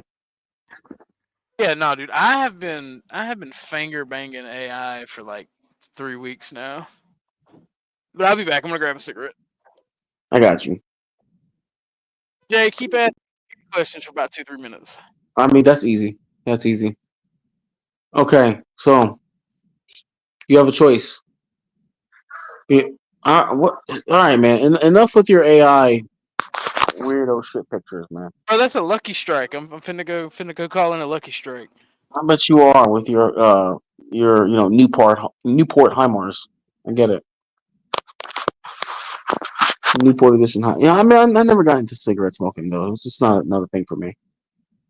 I've tried cigarettes before, but I just don't see the appeal. You know, I mean, I'll smoke bud. I don't mind that, but like cigarettes, it's just I don't know. You know, if I want to, get a buzz, I might as well just drink, smoke weed. But you gonna keep it up? You're gonna keep up the picture? I guess he's gone. Okay. Is everyone else AFK too, or just me? Or just him? I'm here, just waiting for relevant questions. Waiting for relevant questions? Okay. You smoke cigarettes? No, Okay. And you don't smoke weed? I do not. Do you drink alcohol? Yes. Okay. So you're a very prudish addict. I got you. Okay. I mean, I smoke cigars, so you said oh, you smoke cigarettes. But cigars. Okay, so you just like cigarettes that are a little on the obese side. That's cool too. I like fine dining of my vices. So you're like a glutton for delicacies. I wouldn't say glutton, but yeah, I do like finer things. Yep. I tell you what, the first time I ever went to a 5-star restaurant and had filet mignon, it was a There's no life such changing thing as a 5-star restaurant, but go ahead. You said what? There's no such thing as a 5-star restaurant. That's a individual Google rating thing. Michelin stars only go up to 3. Well, Michelin stars And go up to 4. No, they go up to 3. You sure about that? Could have sworn Michelin's went up to 4. Nope. The maximum Michelin star goes Sorry, up Bob. to 3. We got to smoke. And they're all bought and paid for. Oh, they pay for their stars? Is that it? I don't know. They don't necessarily pay for the stars. It's more of a government thing, right? So you can look at certain cities in the world and they don't have any Michelin star restaurants there, even though they have very good restaurants that would be considered, quote unquote, fine dining. The reason why, so Michelin started as the Michelin star program started as a Michelin tire advertising program, which was basically get out and drive your car more. So go visit these areas, these cities, and see these restaurants, right? It was all the expansion of expungible money. And so nowadays, like, you can go to a city outside of, I don't know, what's the capital of Georgia? I have no idea. Atlanta. That was my thought. So, Atlanta might have some Michelin starred restaurants, maybe. I don't know. But if you go to the second biggest city in Georgia, which I would not be able to tell you what that is, they might have restaurants that are better, but they haven't paid the tax to Michelin to have their restaurants rated. Muslim, is it Athens? Is Athens number 2? I have no idea. Well, okay, so yes, but a lot of that is in the Atlanta metropolitan area. So the biggest city after Atlanta would be Savannah, then Macon, and then Columbus. If they're separate individual cities outside and not sharing a population with the Atlanta metropolitan area. So, long story short, though, is like they might have restaurants that would be worthy of a star, but they're not getting a star because the government has not paid its tax to Michelin. It's a big thing in Russia, right? So in Russia, they don't have many Michelin starred restaurants. And the reason why is because a lot of the cities do not pay the institution that is the Michelin star rating system. Well, that was a thing at one time because I remember the scandals, but Michelin stars have gotten away with that to be merit based. Now I don't know if I'm gonna be honest. I don't know if there's still a fee you got to pay to be able to display that you have a Michelin star or whatnot. But because this is something that me and Shinard got in an argument about because it was something I told him that it started out as an advertisement. He told me I didn't know what I was talking about, and I did a bunch of research on it just because I'm autistic. So like there was a huge scandal about people paying for them, and it actually wound up because the Michelin star program is actually its own thing with Michelin, and a lot of people don't know that it started out as an advertisement for Michelin stars as a travel guide for you to go around into foreign cities and on vacation, for you to use their tires, for rental car companies to use their tires, this, that, and the third. So you are correct. But it is still that. I mean, it is still that. What it was foundationally is what it still is. The problem is where the fee comes in is like if I don't know, say I had some Atlanta, New Jersey, right? I don't know if that's a real place or not, but Atlanta, New Jersey is my city. I own it. I run it. It's bustling. Michelin's not going to come to my city to rate the restaurants they're in unless, as a city, I pay whatever tax they want or need to come in and start rating my restaurants, right? Because at the end of the day, that's all it is. It's tourism marketing. That being said, I've been to some Michelin star rated places and they're fantastic. They're worth the money. It's worth paying the money to go to a Michelin star place. In my opinion, if you can't afford it for a special occasion, go. Spend the money. It's worth it. However, it's always a marketing thing. Well, yeah, everything like that's a marketing thing unless it's the health department. And even then, it can be used as a marketing thing. Because like one Michelin star. Here's the thing: like while it is supposed to be a mark of prestige to have one Michelin star or to have two, each individual Michelin star is a mark of quote unquote perfection for the restaurant. That means that you were able to be perfect 3 times because they're their own separate things. Each star is their own separate thing. But I'm gonna play this video because we need a funny break in between. A 2-piece special with lots of hot sauce and all the fries you can get. Boy, wake up. It's almost chicken time. What? I can't believe what you telling me. What? No way. No goddamn way. Hell no.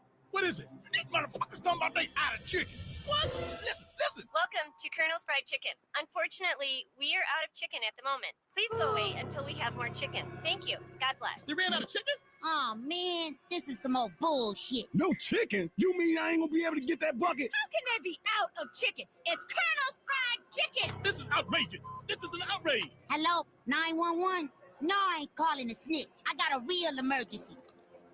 Yeah, I hope. Some of us have been looking forward to this day for a long, long time. Hello, my emergency? These fools done ran out of chicken. Welcome to Colonel's Fried Chicken. Unfortunately, I ain't flipping this motherfucker until I kiss my chicken. I ain't got chicken. I ain't got no chicken. That's what they do. Keep screwing the little man. They're not going to get away with this. You're right. Hey, he's right. It's time for us to fight back. Let's knock some motherfuckers out about this chicken. We are not going to take it in there. Damn, I'm chicken. That's so cool.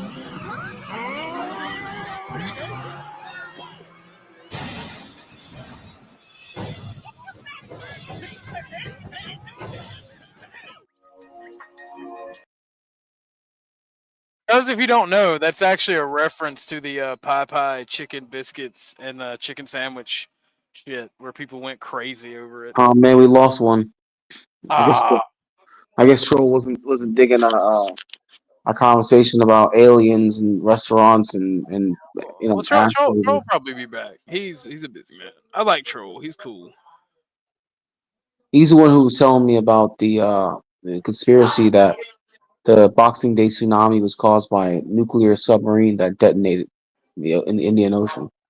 Ah, okay. Well, this is another funny Boondocks He's thing. cool, but he's no bumpkin.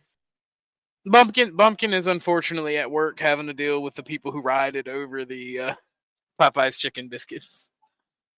This documentary is crazy. Here it is. My test results. Can you hear my heart beating? Oh, the white man's science is amazing, ain't it? Oh, no.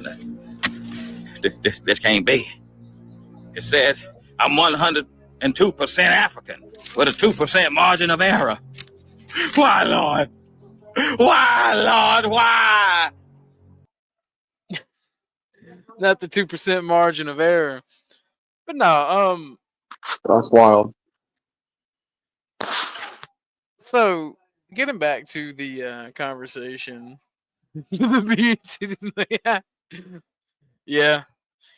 But back to the conversation, like I personally think that instead of exploring space, and you know that I'm a big proponent of exploring space, I think that we need to map and explore our oceans and utilize our planet and all of its living spaces and biomes to the best that we can before we start going into space.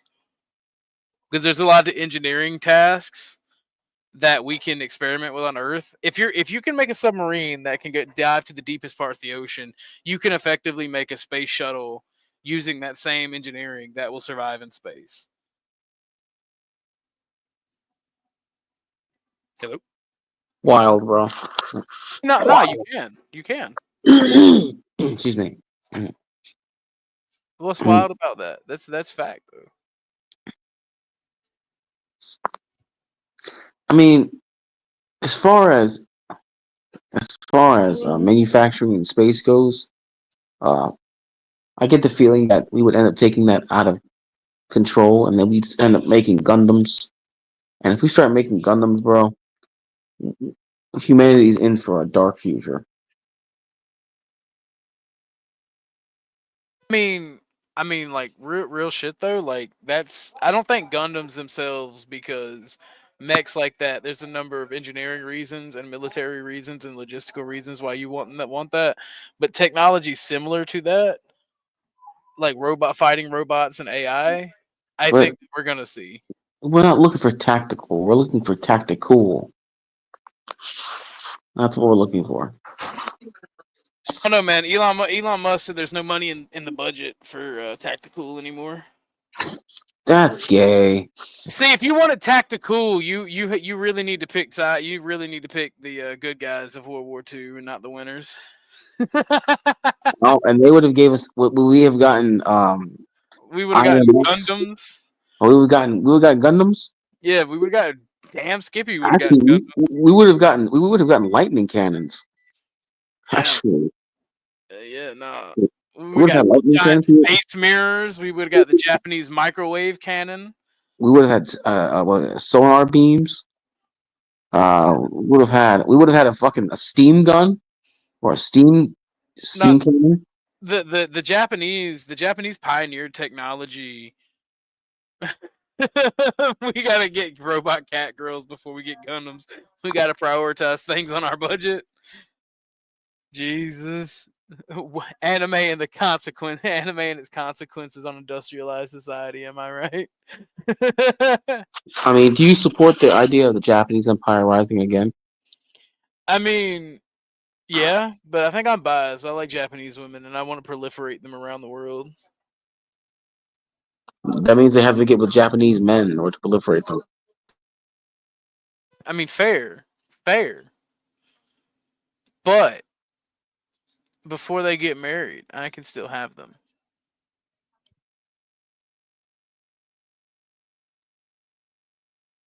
Is that not a fact? Give me a second, Muslim. Give you a second. All right, Wicked. Where you've been notoriously quiet.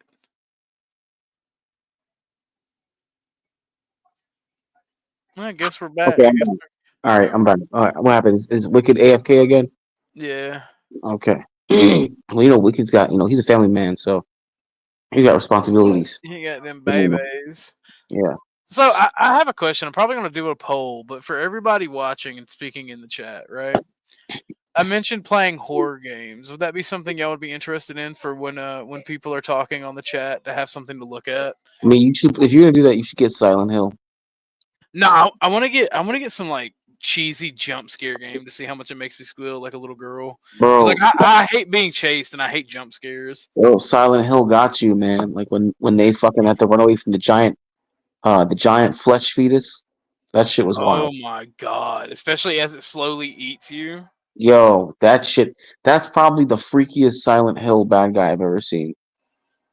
I don't know, man. Something about the big titty vampire mommy guy just does it for me. Well, that's from Resident Evil.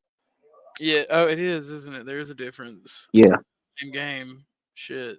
I'm talking about Silent Hill where you're in like a weird fog version of hell. I like the Silent Hill movie where he grabbed her and like ripped her. Like, hold on. I gotta look the Pyramid Head shit up. Yeah, Pyramid. Yeah, that happens. Pyramid, picks up the one girl right before they get into the church. He strips her naked and then he rips her skin off in one fell swoop, and then flings it at the door. Yeah, it's fucking wild. I was thinking about getting Phasmophobia, but you need a team for that, and I don't know anybody who has it. Oh, Imperius. What's up, my coons? Dude, let's go raid Jake VOD's channel. He's starting shit with me. Like, he's talking, dude, sitting there literally talking shit and being a little bitch, dude. Like, I like him too. I think he's a good guy. What's he shit talking about? No, I mean, he was shit talking like the Pope and saying, oh, the Pope wants trans and gays. And then, of course, when I show him the answer, that's not true or anything. Oh, no, they're this and that. It's just a bunch of prods in there. You know what I mean? One of the spurred prods. You know that I'm not a Catholic, though. I know, but you also understand you're not stupid, though. I'm gonna have to sit there like the Catholics did. No. He's stupid. No. It's stupid. What I'm saying is the whole argument was this. He can't understand, like, for example, in theology, like, and you're an Orthodox, you understand that. The Bible both directs that a nation can restrict immigrants through borders and has to do what's best for its people. But the Bible also directs that you must house immigrants, you must give them wages, you must, welcome them in. And I was telling him, how the hell do you coincide both of those at the same thing? It's impossible. So I was telling him, I was like, so for example, this Pope sides more with the latter theology, where you side more with the immigrant and the poor. The previous Pope was sided more with the dogma of strict adherence to borders and nations and things like that. It moves and changes. Neither are wrong. It's like, for example, evolution. I personally don't believe in evolution, but you can be a Catholic that believes in evolution if you believe the mechanism of evolution was divinely inspired. You get what I'm saying? So, Wait, and you don't then believe in macroevolution, or you don't believe in microevolution? I think I believe in small incremental changes in response, but I don't believe in special evolution, where species deviate to create new species from one another. But what I'm saying, so you believe in That's more or less where I'm microevolution? at as well. Yeah. So you believe in like in microevolution, where Yeah, like if a bird needs to change its beak color. You get what I'm saying? Like, or a new kind of feather. You're not gonna have a bird turn into a cat. Well, no, I think, yeah, I think the macroevolution is bullshit, but I think on the micro level, evolution does still occur. Yeah, I mean, I think there's evolution with bacteria. You can look at it like microevolution, where it's, you know what I mean? They change their mitochondria and their genes and things like that. You know what I mean? But it doesn't change into a completely new type of bacteria unless during that replication, there is a genetic a morphing of the code. And that's, what like a virus becomes or something. You get what I mean? It doesn't just happen. They don't evolve to become something complete. Like a virus doesn't evolve to become a fungus. You get what I mean? I see what you're saying. Yeah. So yeah, drop the link and we can check it out. I'm gonna play this video. Yeah, no, and that's the thing. Like passive aggressive, dude. No, it's just like, dude. What I would think when you did the ortho is that like these guys, they talk about, dude. What I was saying is they're doing the Andrew shit, and they were all ball licking Andrew again. That's why I was on the show, because, dude. The whole where they present a question and go, okay, so what do you think about? And then you go, okay, well, I think, oh, no. And then when I go mean and I get mean back to them, it's, oh, you don't know this. And then 6 people jump on you. Why are you doing that? Yeah, and then 6 people jump on and go, oh, but the Pope is gay. Look at this. The Pope's gay. He likes gay people. He wants gays as priests. I'm like, what the fuck are you talking about? You know what I'm saying? Like, dude, like, and that's what I'm saying. It's just like it. And that's why, like, it pisses me off because I'm not allowed to get really mean like I want to on panels. You know what I mean? Because, oh my God, everyone TOS, everything. You know what I mean? But then at the same time, I'm the first one and I'm always muted, put it in back while like 6 people talk shit while I'm not there. You get what I mean? On my panel, you can say whatever you want. Oh, yeah, no, but I'm saying, I'm not talking about you. Bro. You know what I'm saying? You shout me. Well, that's what I am. I always shoot people over here. In CT's channel, I put your link up and stuff. You know what I mean? Thanks. Yeah, for sure, dude. Yeah, because I wouldn't mind you having a debate with anybody over here. Well, and I would like a one-on-one, like an actual debate. Like I don't need to do blood sports all the time. But the problem is you started being a form, like a more, not professional, but friendly kind of discussion.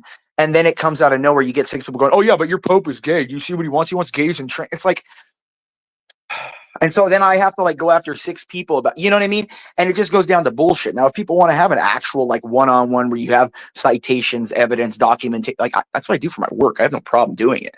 But like, it just annoys me where everyone else gets to spurg and go crazy. But like, because I'm good at identifying the things that get people, off their rocker, I get punished for it. You know what I mean? It's like you, Ortho. You go on and say certain things that trigger people. It's like that art. Flo has it too. Where it just you piss people off for no reason. You get what I mean? Yeah, especially when you're right. Oh yeah. Well, when you never get flack unless you're over the target. You know what I mean? And that's why when I did piss Flo off that one time, I'm not going to deal in the sophistry. He knew exactly I knew what he was doing. Oh yeah, you knew exactly what he was doing. I wanted. He's like, yes, the fuck you. I was like, no. And this is before I accepted people are entertainers. Like last week is when I realized these people are entertainers. They're just trying to make money and vibe and chill. So fuck it. But let me play this video. If you want to drop the link in the back. Yeah, I'll drop the link. Sorry, my bad. Go ahead. I'll drop one. Striked for gore and shit too. Wasn't Sean Bean in this too? Yeah. 006, right? He was in it too, right? Yeah. He was the husband, and that's right. Wondering why no one's home. He was like, he went over there to search for him because everyone disappeared one day, right? Him and the kid, or her and the kid, right? Yeah, well, plot twist, or rather spoilers. You find out at the end they died to a car crash. Yeah, on the way to it's Silent Hill. It's like a 20-year-old movie. He died on the way to. They died on the way to Silent Hill, didn't they, or something like that? I think so, but you'd be surprised. I thought she died and never woke up. Like the first scene in the movie where she's waking up in the snow, like that. It was actually like when you go back at the end. I thought it's like her. She careened into something on the side of the road or some shit instead. How did the cop chick die in the movie? Oh God! You see her. Well, I know you see her motorcycle on the side of the road crash. So I think she also had I think she also died in the car crash. Yeah, I think everybody involved in that movie died in the car crash, but the husband, and somehow he found himself at the Silent Hill place. At the Silent Hill, yeah, the actual physical place. Yeah, and then you see her going through all the metaphysical evil. Post the YouTube channel. So. Oh, okay. I thought you wanted his backstage link. Okay, hold on. Yeah, no.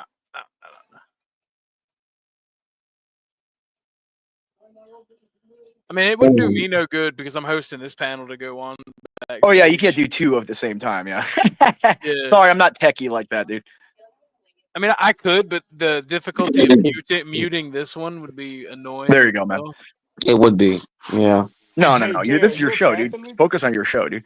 Are you a No, dude. Catholic, Like, Jay? it's just the same. It's the same old like these constant reviews of like the Andrew and Zach debate. It's like people don't realize any less.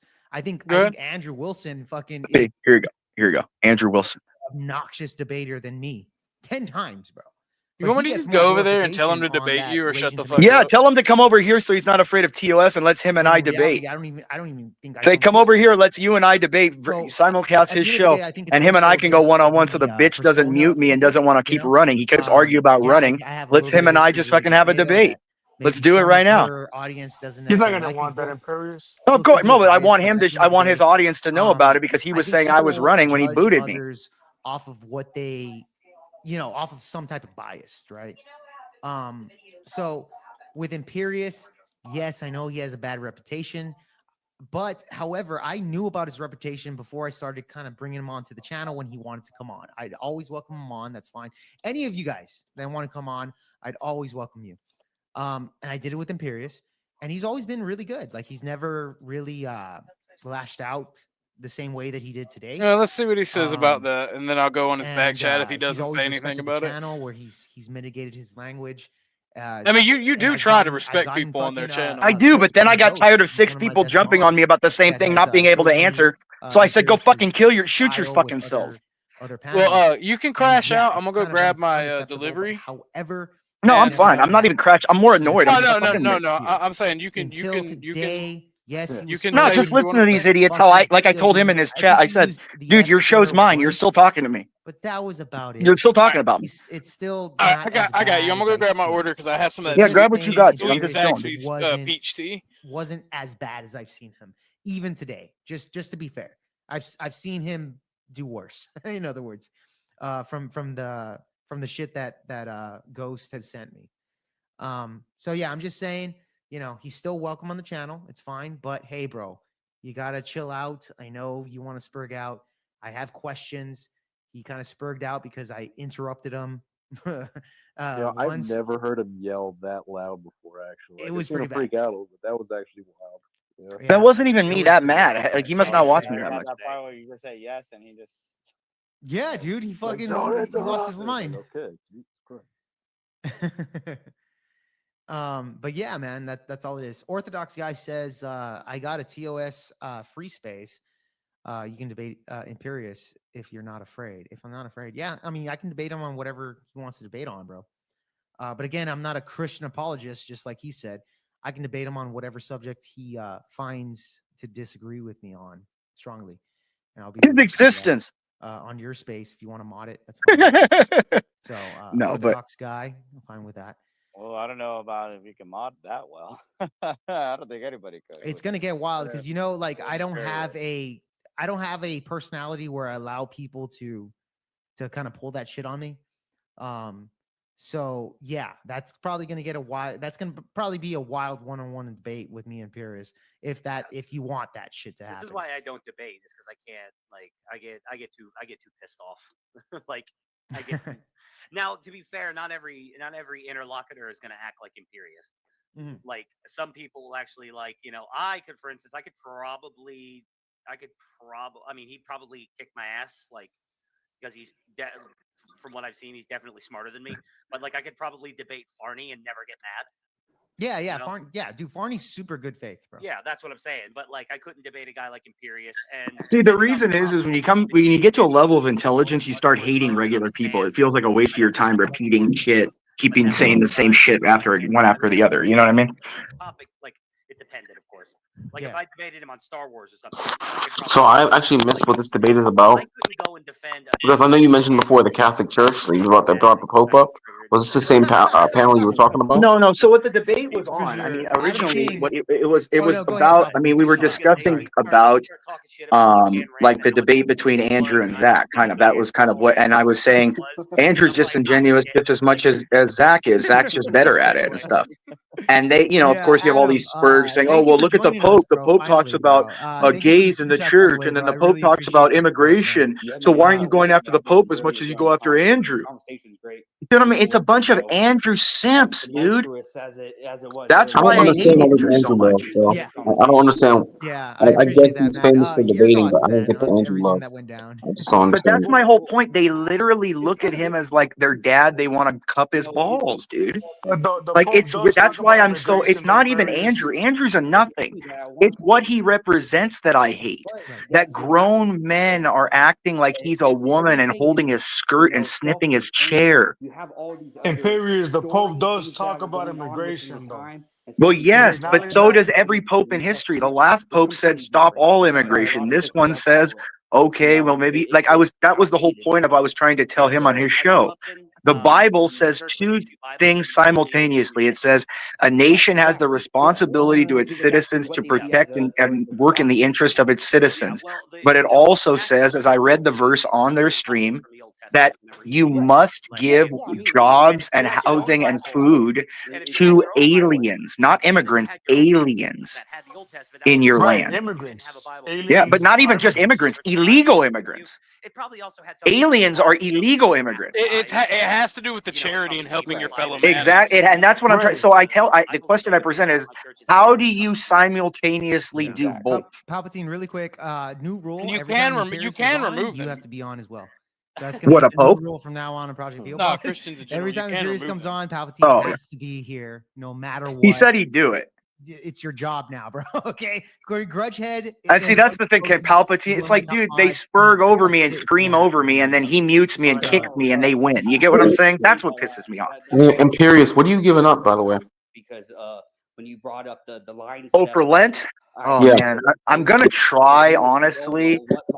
I want to try to give up, like, what was it? Oh, sugar. Like excess sugar. What That's about it. you, Jay? Like candy, sweets, anything like that. I just want to do like meat, rice, fish. What You was know your what I mean? question? Hold on, what was your question? What are you giving up, Jay? I'm giving up carbs. But I didn't. He Par Doesn't or everything have carb? carbs? Carb or carbs? Carbs. Doesn't everything have Oh, carbs? good, good. Carbohydrates. That's what makes being a Yeah. Christian, a good, because you're supposed to help. Yeah, I guide think people. I'm gonna give up alcohol. So I don't know. Alcohol's not too bad, man. Giving up alcohol for Lent is pretty easy, in my opinion. Different standard. Like he was really It's giving a good one. a lot of leniency in the whole. I mean, it depends who you are. Congratulations for you if you drink a lot and you realize it and you're like, hey, I'm gonna quit for this. It's good, dude. It's not. I mean, I've given up that. I've given up weed before. I've given up. Yeah, like, I mean, all- I think it's good to it kind of centers you. If you give up alcohol, give up what you kind of enjoy for a month or for a couple months, you know what I mean? It kind of recenters you. I'm gonna give up. And plus, when you do it again, you get really drunk afterwards because then you haven't drank in a while. He's I'm basically gonna saying, give up look, as alcohol, long but as you I'm come not to church giving and up ask for fentanyl. forgiveness, you're good to go. Which is You're not. Okay. I mean, hey, bro. If you build up a strong tolerance to fentanyl, more power to you, bro. You're one in a million. Well, even removing it from If that, George I Floyd mean, could do it, even so from, can like, a I. very There you go. That's the spirit. level of, like, Did he emotions and reply stuff. to my I mean, we're message? talking about shame, right? Because that's what started it. So shouldn't the Pope also be shaming if that? Yeah, he'd say yeah. But listen to what they shit though. This is the shit they talk. They don't know what they're talking about. If you're gonna say that's the prescription, then why aren't you saying? I actually took off for Ash Wednesday. I think I'm my greatest favorite. Pope on the way he's managing it, blah blah blah. But of course, like you said, when you're part of a ideology, that you do have a lot of leeway for the leaders. I'm gonna push back on. Be real with you. I'm just gonna be shutting up and letting y'all talk. From Sig, just because like I have a If it lot of happens. Catholic friends, and it's pretty universal how much Catholics I know anyway really don't like the Jesuits. It's pretty common to hear people criticize the Jesuits. It's a pretty common thing, and I mean that can also kind of be applied to Jews. The whole like idea of you can't criticize them, and that's how you know they rule over you. Like, have you ever been on X? X is nothing but Jew criticism right now. Yeah. Unless you're like Misfit Patriot, and then you know, and like his side of the internet, in which it's you know all Jew love. Jew love, yeah. Oh God. But I just Those I are just couldn't boring help myself. versions I was of like, Andrew well, and no, I Zach. know. Catholic That's what I'm Church saying. These are all just little like debate wanna like. That's what I'm saying. Like There the you go. I reason think they you had get a so response upset there. if you Immigration go is after Andrew is the because Jews, they've modeled their whole life that Allegheny? Andrew's like the Allegheny? new age hard guy. You get what I mean? Like he's the new like part of agenda. instead of like when we were kids, like a guy who could kick someone's ass. It's whoever can spurg like Andrew. You know what I mean? Grand Jewish conspiracy stuff. Okay. Okay. We need to bring back Gotcha, YouTube gotcha. boxing for people like Andrew. Gotcha. Well, We Sig, need I to mean, bring you can back come up bum if you wanna, fights and stuff, dude. You know what I explain mean? that. I don't fucking. Well, you know what? No. Because let's not get into the Jew topic too much here. Coward. But yeah, fair enough. Guys. I know, right? What's wrong with the Jews? Yeah, exactly, man. I'm Well, just saying. the thing. I mean, here's the thing. It's like it's a damned if you do, damned if you don't thing. Because if you do talk about the Jew stuff, your channel can get nuked. That's why. Yeah. But if you refute, if you're doing the smart thing, which is you're doing, and just saying no, let's table that discussion because whatever, people will automatically assume a small, or it depends on your audience, but a portion of your audience will So bust your Palpatine. balls for Who is not this willing to Palpatine have the guy? conversation. Yeah, of course. He's a freaking spurg. I think the audience that I have is smart enough to say, like, yeah, I get it. I get it. You know, Andrew Wilson has done the same thing. Yes. Yeah, You can't really go into that shit. Yeah. He well, I remember one time. Can if you're not a stream, coward, somebody if you're not a asked grifter. him, I remember the super chat was basically, "What's your opinion?" That's what I'm saying. You know what I mean? He straight up said, "He's just like, I'm not going to answer that question." Yeah. But that's why I won't. I And will what he not. said That's was, why I like, don't and waste the my reason time why- with intellectual cowards, man. You live a better But life. that's if what I you're- was dealing with. They're cowards, and then they mute me because then they dogpile about, oh my God, the Pope is. It's like you don't even read what the Pope says. You just read like in the news media an article that says Pope allows gay marriage when that has nothing to do with it. Like, do you not think, like, look at the exact opposite things we've seen over the. It's funny because these same guys on here bitch about the media telling lies about Trump 24/7, and then they jump to the first thing that they don't like and use that media as evidence. You get what I mean? They're disingenuous, intellectual retards. And I like Jake. I think he's a nice person, but it's like, dude, don't fucking spurg out. Like, don't like. This is what I'm saying. Like, I don't like when people just have channels where it's okay. Like, I'm gonna do this. Anyone can say this. They can do. But then, you know, I'm gonna mute certain people and let 6 people dogpile, not give them time to respond, and then. Like, you know what I mean? And then it's just bullshit. And then complete disingenuousness. I mean, he's sitting there going, okay, well, you know, Imperius, I need those verses. And I said, okay, well, let's make it so, you know, if I bring these verses up and I'm right, your show is mine. If I'm wrong, I'll never come back on. Wouldn't do it. And then afterwards, when I dump off and I say, I'm not going to fucking, like, because I literally get interrupted 20 times in a row. And I say, I'm done. I'm out of there. And I just drop off. He goes, oh, he's running. Who's running now? Who's running now? It's like, shut the, you know what I mean? That's the kind of bullshit that it pisses me off, because it's like, dude, don't bitch at me and act like, oh my God, he ran. When, dude, you'd mute me in 5 seconds if I really said what I wanted to say. Because just shut him up and challenge him to a duel. Oh, I know, right? Yeah, No, seriously, that's what I would do. No, I know. Like I said, duel. well, I tell people, like, dude, let's just go to one of my old gyms they used to train at. We can sign a waiver. They're just watch us. You got medical kit there. You got everything there. Yeah, you know what I mean? Because like there's an argument for intellectualism, but the intellectualism without the threat of violence, it's stupid. It doesn't work. Yeah. Because Yeah, like the thing is at the end of every conclusion of an argument, if you're at a shatter point that can't be breached, violence or at least threats or the force, I would say force, doesn't have to be violent, but the threat of force is what usually changes the decision. You know what I mean? And those who would say that I'm wrong or I'm just violent or I'm just a retard. No. Well, I want you to realize the men who invented debating, the Greek philosophers, were ripped as fuck and quite often beat the shit out of each other after the debates. Oh, dude, not just that, but what do you think Trump's doing right now? What did he do to fucking the Taliban? He said, if I don't get, or the Hamas, if I don't get those hostages back by the time that I'm in office, there's going to be hell to pay. What did they do? Release the hostages. You get what I mean? It's just force. In the end, we're human beings, and we require that kind of convincing of force. Like, we're just animals that respond to consequences. Not everybody will admit when they're wrong.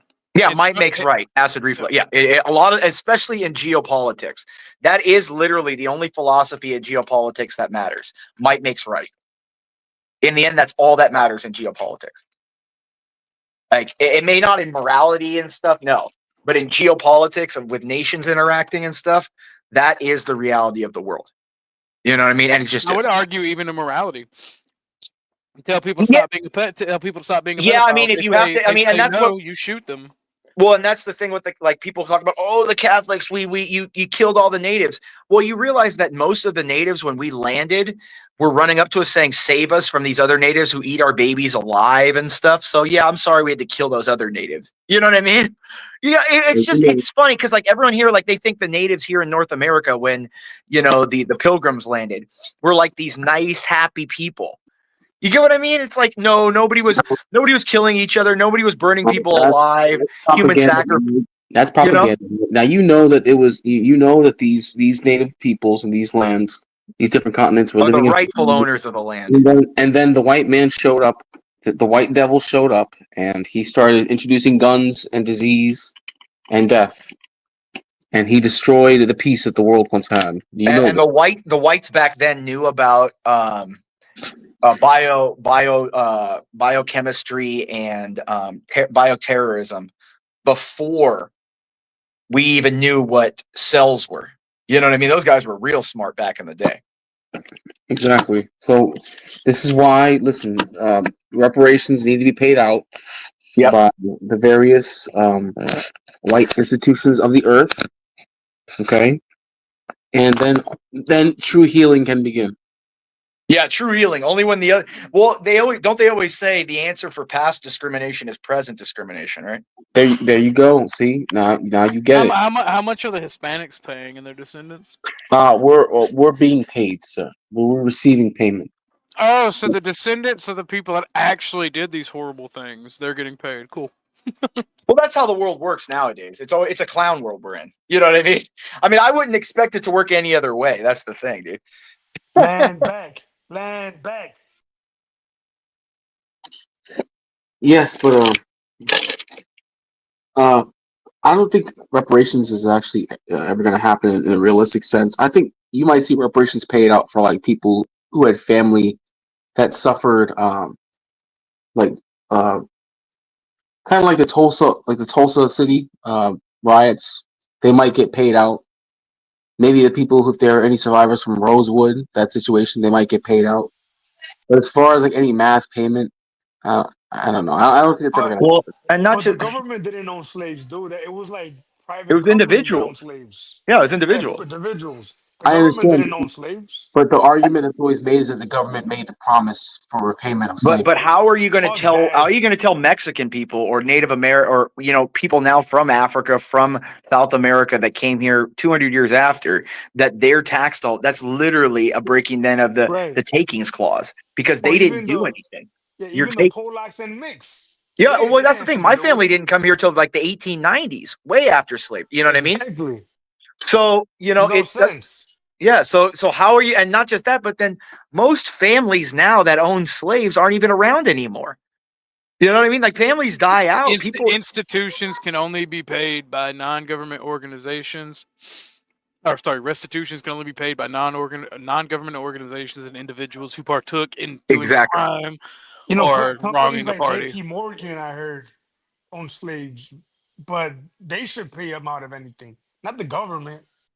Yeah, private people who owned them you have to do something but that's the thing. Even then, are the people now going to be penalized for what their great grandparents did? It's kind of fucked. You know what I mean? Like that's the Bible says, don't the sins of the father are not passed down to the sins of the son. Right. You know. And let's be honest, if we did reparations, it would do absolutely nothing. No, bro. I think we should do it because it completely takes away the black excuse. I'm gonna be real. Yeah. Really? Well, it would, but it wouldn't shut them up because then they'd say it wasn't enough. And you're arguing with. Here's the thing. Then we as a nation can say, "Okay, Nick, shut the fuck up." But they wouldn't. White women will never do that, dude. You know that. If a white woman can cry or if a white woman can feel bad about something and that makes her feel that she's a good person by feeling bad about someone else and forcing somebody else to help that person, Well, they will do it. That's how me and you That's why men like me and you come in. We say, "Shut up, whore! Enough." Yeah, I know, but Yeah, but we got to get rid of the tell. simps first because the army of Yeah, I simps can't will tell defend those women. Orthodox. Yeah, I can't but tell Muslim men. here's the thing. Here's the thing. Who does she want to get fucked by? Who does she want the attention from? Me, Well, us, you, of course. or the But yeah, state? yeah, but Apparently, it that's doesn't matter, Muslim.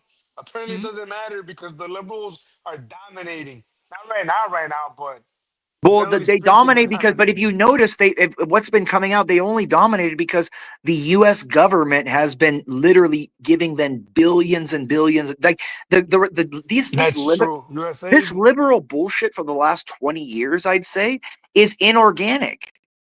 It's been bought by it literally looks like it was Yeah, all funded propaganda. by the US government. Yeah, it Like feels that like that. all these schools and these DEI initiatives, these research that's been done, the This books, propaganda it's all been paid from grants given to these NGOs by the government. It's by our not like tax these dollars. yeah, it's not like how the what was that called? The Tea Party rose up of people organically being like, we're getting it. No, this was the government saying, the liberals and the government going, oh shit, the Clinton generations, we need to mobilize a whole new generation to get us power. And what we're going to do is we're going to use the government and we're going to funnel money, use the government and all their trillions of tax money to funnel to our pockets. So everything, when you read 50 million went to Iraq for Sesame Street, really only 5 million went to Iraq. 40 million went to the Democratic Party and 5 million went to the media. That's how that goes. You'll never. And I blame the Republicans for that because of Oh yeah, because they sat there the whole time knowing it. Yeah, their absolute refusal every time they were in to use the power of the government. Well, and not because this is the thing. This is the whole because they were paid off by it. Let's be real. These people, like the whole mono party thing, the whole mono party debate. Let's be real. It's a thing. These people went to the same colleges. They're from the same cities.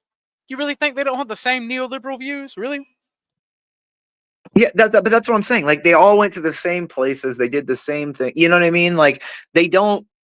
This is what I'm saying. Like people don't understand that the Republican Party. Once you get in, look at Jasmine Crockett, for example. Jasmine Crockett, literally, she's been in Congress 2 years. Okay, she has a salary of $175,000. She's worth $9 million. 2 years. How does that happen? You need to just follow money. That's what I'm trying to say. That's the real fear.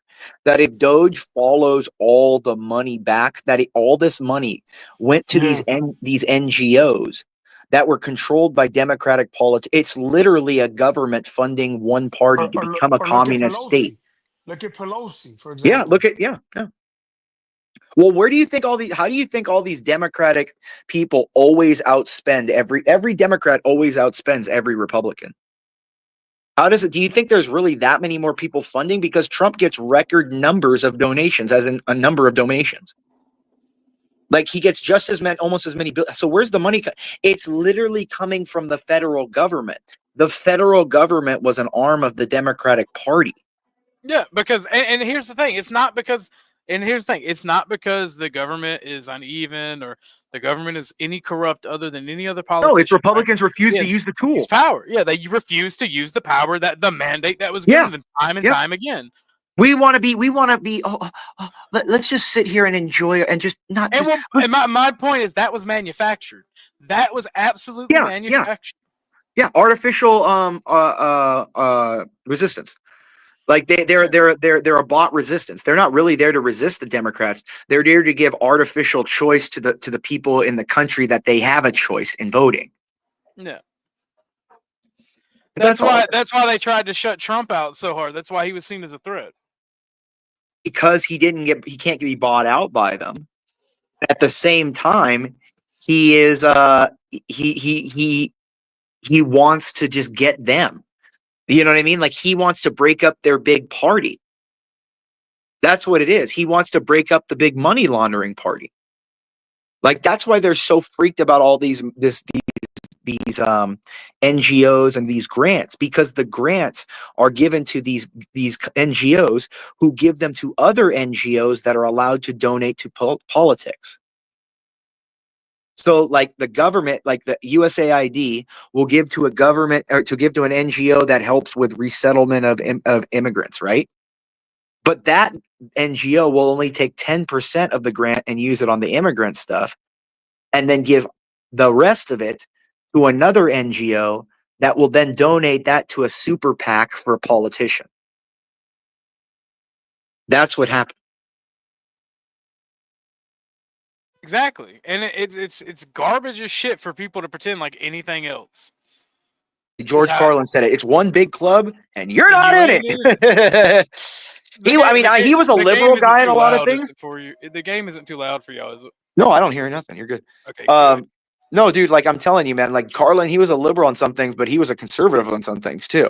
Like he pointed out I the just lib don't like him because he was anti-Christian and unnecessarily stuff. vulgar and anti-Christian. But at the same time, he did point out like the environmentalist liberals and the bourgeoisie, like liberals in colleges and stuff, and talked about how they just they don't get like, remember that one that he talked about how the environment had people, they want a little clean zone for them, a clean place. You know, remember that one where he's, yeah. And he goes on about how, like, look, I want to see people under pressure. I want to see plane crashes, ambulance burning. I want to see bombs going off, children crying, ambulances falling down, or hospitals falling down, people under pressure. You know? Mr. Carlin was that guy. I will say that.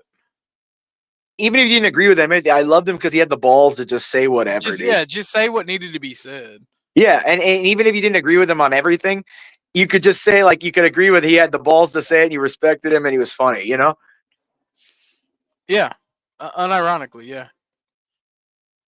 It's just, yeah, dude, there's just too many, like you're saying on this, like, and as you're seeing on YouTube, like look what happened to CT. Like King Shinard probably went in there and freaking, one of his videos back in Jay August. was saying that. It was from a video in August. Well, man, yeah, that's what I don't get. Like, how the hell did any of that go down? Like, what was that? It's either two things. It's either YouTube effing with CT and just trying to find stuff to get him, or it's somebody that really just wants to get him and is just flagging stuff and going through his past things. Like, I know both. I've heard of both happening. You know what I mean? Yeah.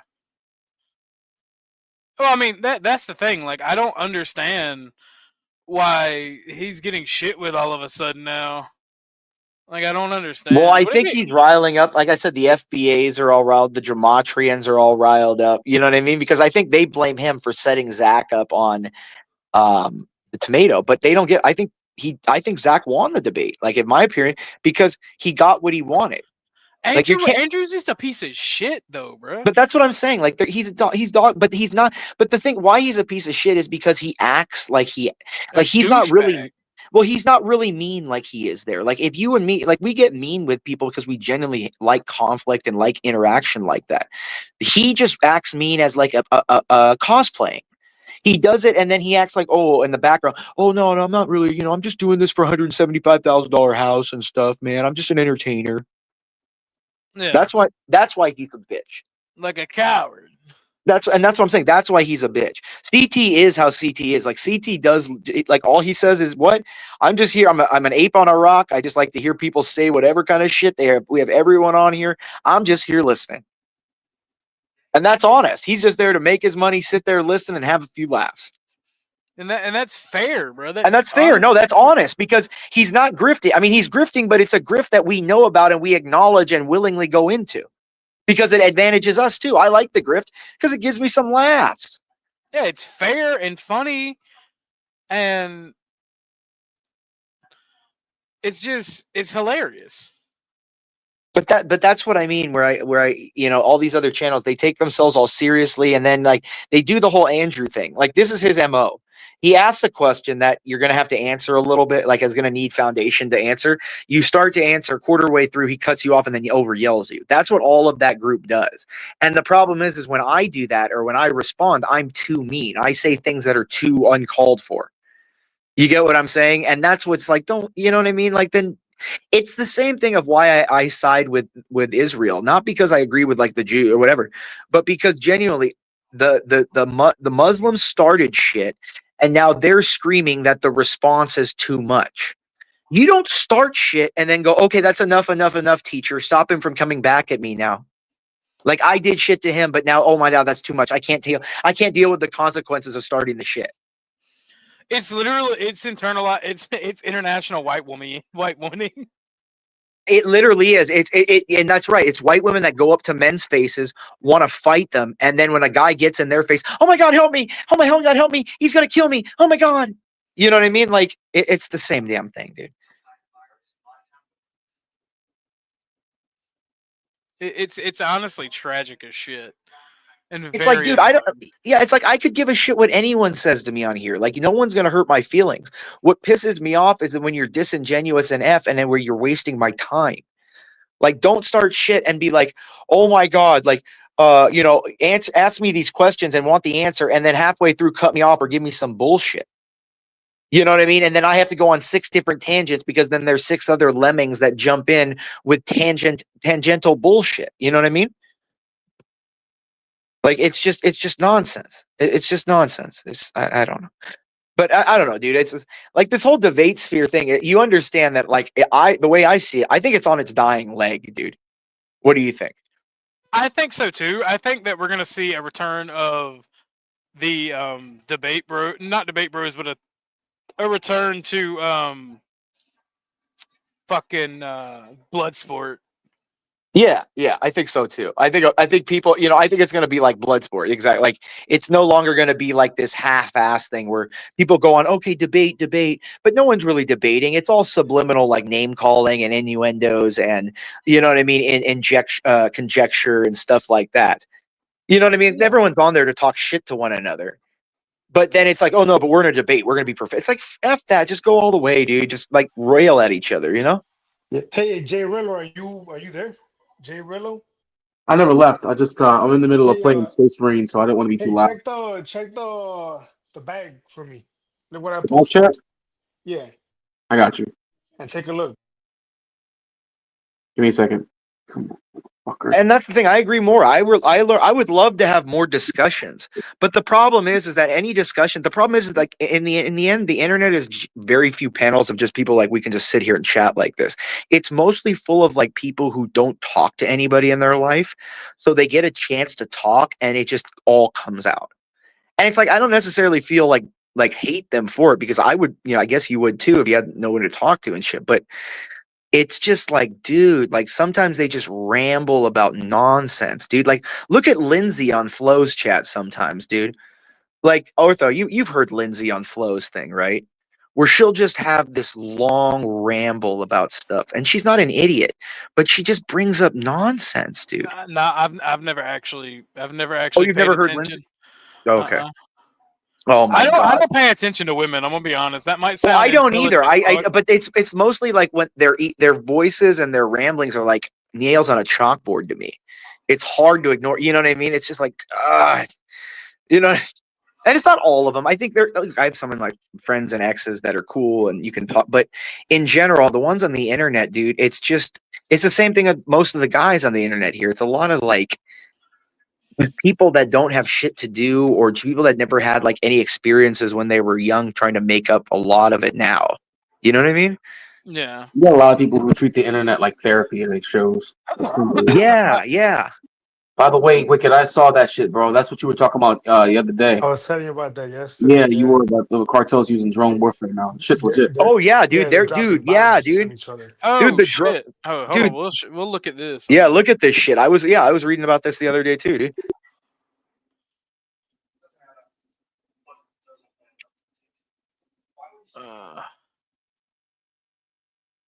So and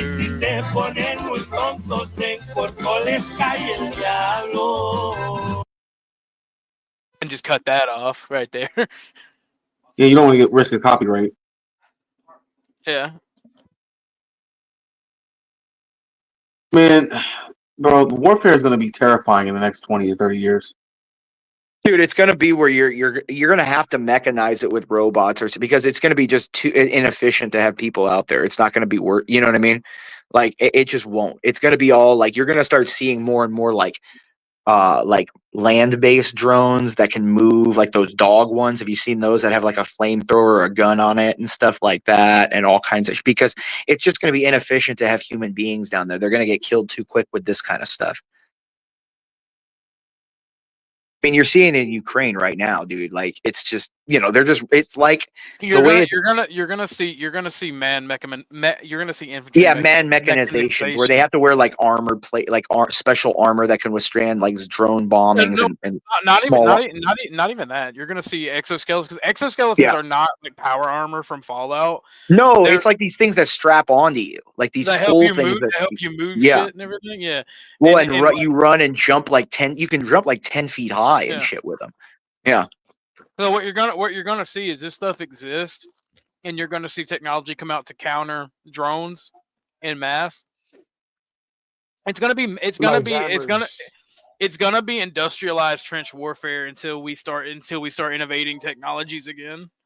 Yeah, because you're at a stalemate right now where humans can't cross open field. Like tanks can't even. You know what I mean? It's just it's like what you had between, like you said, that what is that, the no man's land between the wasn't that what it's called in World War I, between the trenches was no man's land? Yeah, it was. Yeah, that's kind of what you have now. Look at, there's no movement, there ain't no artillery, there's no mech. Today's combat is going to be a mixture of air and naval combat with and what we're going to see on land is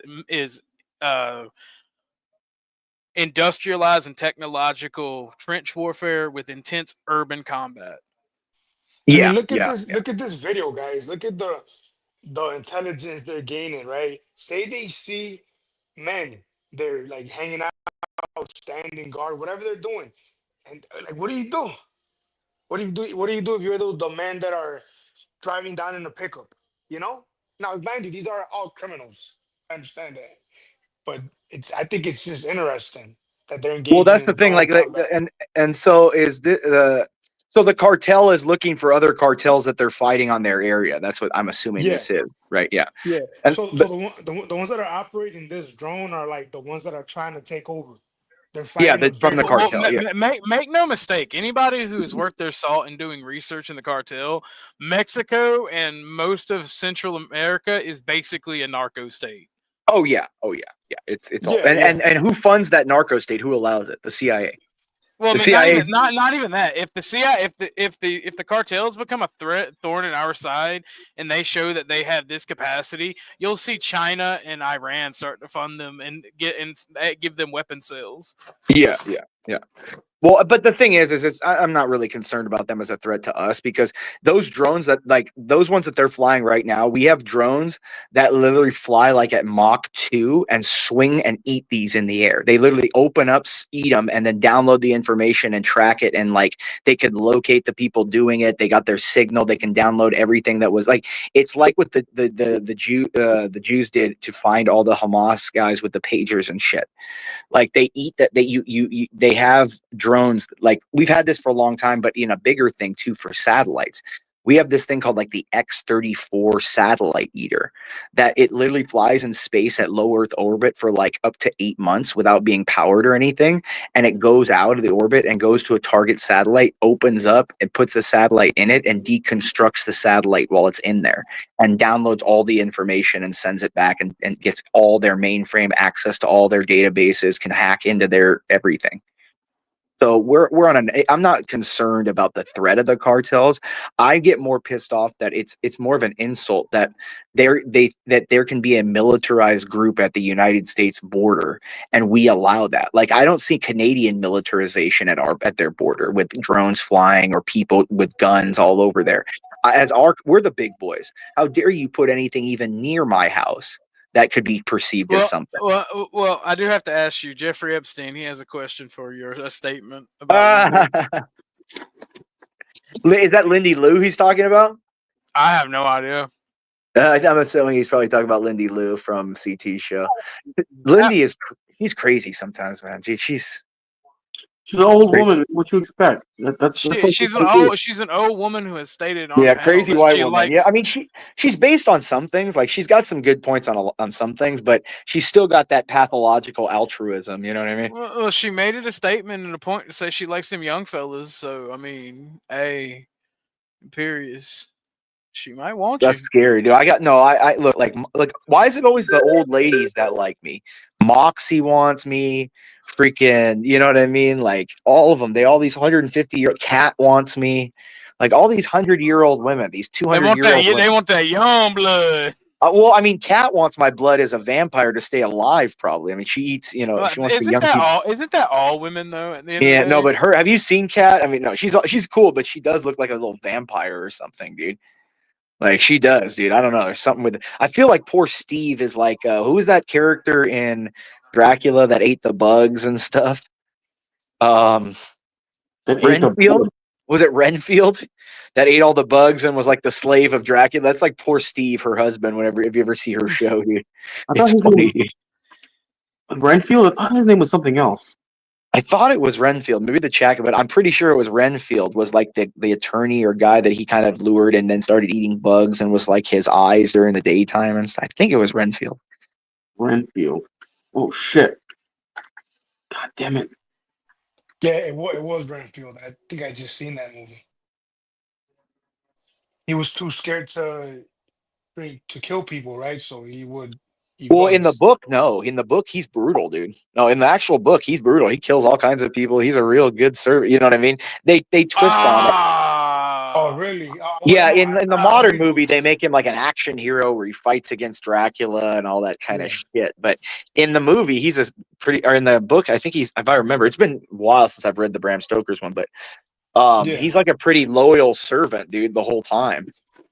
Well, sadly, I just lost to the Soviets.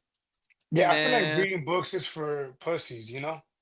I'm Dude, a good anti-reading book, books. dude, an old book in your hand and reading. There's something about it, dude. It does like kind of take you in that like mindset. If you have like old books in your hand and you paint the pictures, like it is interesting, man. I enjoy it, dude. Like it's different. You get to a point, like trust me, I love media and stuff too, but a nice old book has its Yeah.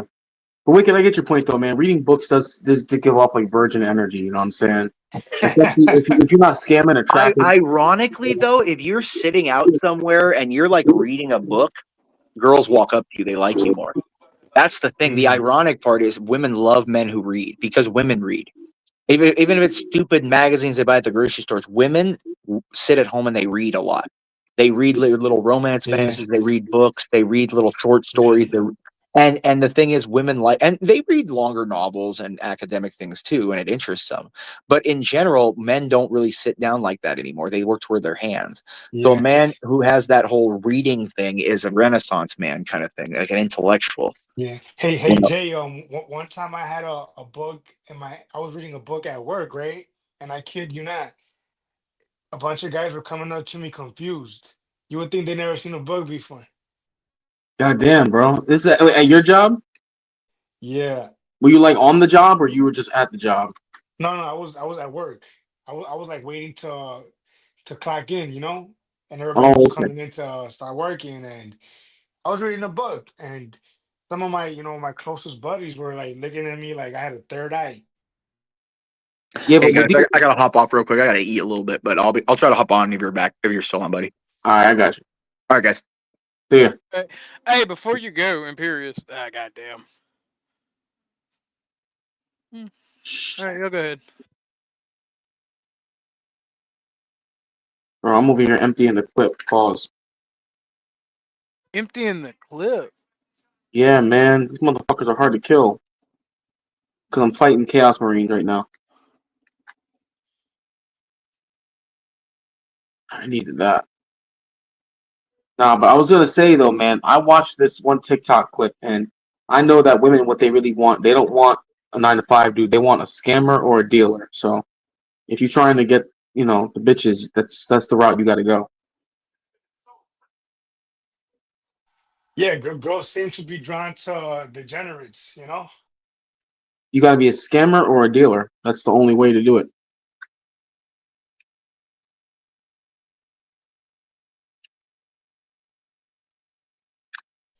Have you guys? Do any of you guys play Tragic. Civilization, the game? Yeah. How do you like the new ones? I don't like the new one because I feel like they tried to rip off humankind. And Okay. Humankind, they in fact they did just rip off Humankind. That's it. And Humankind was a good game on its own. It had a little bit of like leftist, like woke shit that kind of made get drug on the mechanics, but I mean, all in all, it's a solid game. I like it, and like the new Civilization saw what they were doing and just literally ripped it off, and it's no longer this is just Humankind 2 with a bigger budget. You know, I remember I haven't played it in so long, but I played the new one and it seems similar. I mean, it does. It seems like the one I played way back when. Well, I mean, this game that you see me playing, where I'm leaving now, is like it's just a copy of Land and Air Battle, but it's quicker and it's dumbed down. I can tell. So, I mean, at the end of the day, like humankind is nothing. I liked Humankind because you start out as nomads. You start out as like prehistory people. Jay, I'm listening. I think that I'm gonna get Space Marine. Is it Space Marine 2? Yes, I'm playing the fuck out of it, bro. I'm so glad my girl got me this gift. All right. I'm playing. I'm actually in one of the stages right now where I'm fighting a demon host. Bitch, and I'm fighting a Terminator. Oh lordy, it's $60 reduce. What? And she got me the DLC pack too. So she got you the 99 Ultramarine edition. I mean, it was for Christmas, so you know, she was like, "I want to get you something that you really want," and I was like, "Get me this." And I really should. She want to spoil you? I mean, yeah, man, my girl actually spoils me from time to time. You know, and don't get me wrong, I'm still red pill, but you know, I just say that I'm red pill blessed. That's all. Wait till you get married. That shit's over with. Oh no, I'm not getting married. No, we already had that discussion. Oh really? Yeah, for real, for real. What's up with that? I don't believe in marriage. And she's okay with it? Regardless of whether or not she is, that's just the reality. Wow. She gotta be, but like, I mean, I'm not cucking on that belief. That is pretty based. I'm gonna be honest. I don't give a fuck. What about you, I will be. Orthodox? Excuse me. What about you, Muslim? You getting married one day? I'm on the fence, man, because I kind of agree with Jay, and I am a traditionalist, and I don't want to be a hypocrite. But with the family law shit on the way, because me and Jay was talking before the stream, like an hour or two before the stream, and I don't want to take his thunder because he's going to do a stream on it. But there's just some shady McShit that I just don't want to. I don't want to be a part of. You know. What in divorce court or something? Yeah, family court. I mean, so I've had this discussion on other streams beforehand, and I'll say this: as far as the institution of marriage is concerned, I believe in the institution of marriage. I think it's a good thing. I think it's good for children. I think it's good for families. I think it's good for society and for civilization as a whole. I 100% think that it's great. It is something that humans need to have in our modern day society. That being said, I choose not to be one of the sacrificial lambs in order for the problem to fix itself. Because marriage, as it is right now, has become corrupted. And I don't feel the need to be one of those crash test dummies to get it right. Corrupted in divorce court. Correct. Particular. Gotcha. Yeah, man. Look. Actually, no, not not just easy. divorce court. In our culture in general has been corrupted. I would say that marriage in general has been corrupted because now it's more so of marriage is now it's about, well, it's supposed to be two people are in continuously falling in love and you're supposed to be happy, and the moment you're not happy, the marriage isn't right. And girl, you can always do better. And it's like it's corrupted beyond just family court, in my opinion. You know, I just don't know that we're monogamous creatures to begin with, you know? I don't know that we are. I don't think monogamy is something that's outdated. I don't think monogamy is like I don't think it's a what's the word I'm looking for? I don't think it's like a mishap in human society, human civilization. I think humans are naturally monogamous. Otherwise, we wouldn't gravitate towards pair bonding. That's not the issue I have. The issue I have is that our current culture has made monogamy seem like it's Like it's not cool, so you shouldn't do it. You know what I mean? You know, always look for something better. Always look for the next best thing. Always look for the better option. You know what I mean? You know, I think technology has made that worse. You know, Perhaps, yeah. because I everything mean, is just so accessible to us. Maybe to a level that we shouldn't be. perhaps. I would say technology is always going to affect how our society operates. Um, and to an extent, I think technology has affected marriage. It has definitely has affected relationships between men and women. Definitely has, because now you have a whole workforce of women that can make their own money. I Um, mean, look at pornography. You know, impacting the trends amongst men alone and women. You know, for example, it feels like a detriment to that concept of marriage, but of like I that said, those man, part. yeah, like I said, man, I'm okay with marriage. I just, I'm not going to sit here and act like I'm going to protect or defend a corrupted institution while it's still actively corrupted. Yeah, you know, I'm okay with marriage sometimes. Like right now, for example, I'm not okay with it. But what are you gonna do? I mean, Comes not get and goes, married. you know. For people who are married, I'm not saying they shouldn't be. I'm not against people who are currently married. I'm just, what I've seen, and the numbers don't, and the numbers bear this out. Uh, the juice is not worth the squeeze. There's more risk than there is reward. Yeah, for sure. I feel you on that. So, but those who are married, I wish them the best. I hope that it does work out. What about being a father, Jay? I'm okay with the childbearing, or not childbearing. Well, I mean, I'm okay with women childbearing. I'm okay with fathering children. I'm not against the idea of ever being a father. If that's what you're asking. But there are other things Yeah, in my life that I wanna. There are things in my life that I want to accomplish and have established before I consider fathering children. like what? I want to be I want to be fully financially independent. I would like to have us either maybe like uh some form of legacy to leave behind, be that in the form of monetary investment or a business or accomplishments of some kind. I would like to definitely uh, see more of the world and have more experiences before I uh, settle down with a woman and father children. Because I'm of the opinion that once you have kids, your life isn't necessarily for you anymore. You more so live your life for your kids, for them to be able to have the best possible opportunity to Well, not everybody succeed. does, you know. And I agree. My parents are a great example of that. But I would say that that's how you should look at having kids: is that your life is not just for you anymore. Yeah, that's how I look at it. So, but like I said, man, I'm pro families. I'm pro marriage. I'm just not in support of it right now. Yeah, you're not interested in doing that. Congratulations, acid reflow. Yeah, I'm doing all of it, dude, and both of them are a lot of work, dude. It's exhausting in and of itself, you know.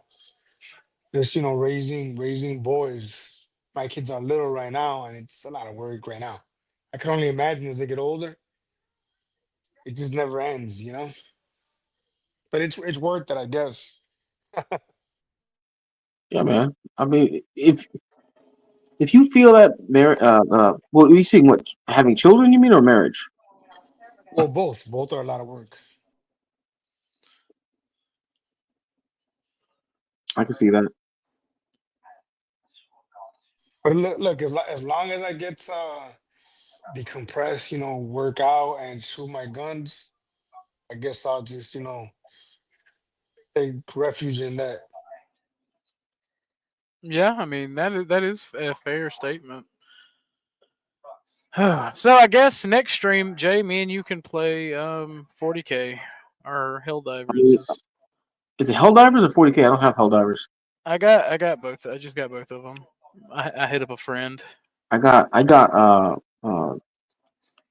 Space Marine 2. I mean, although you're not gonna be able to play the same levels I can play, I'm gonna have to Actually, I need to level up a different class anyway, so I can change up my classes. All right. Right now, I've been playing a tactical class while we were on stream, so I got my Iron Man paint job. Right now on one of my Marines. Based. Yeah. But today I don't feel like going that long. We calling it?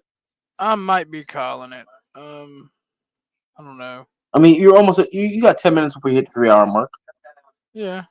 Hey Jay, have you been checking out Agora lately, or not really? I haven't really been on. I mean, I'll watch sometimes from the bushes, but if you're asking me, have I done it in like the past month? The answer is no.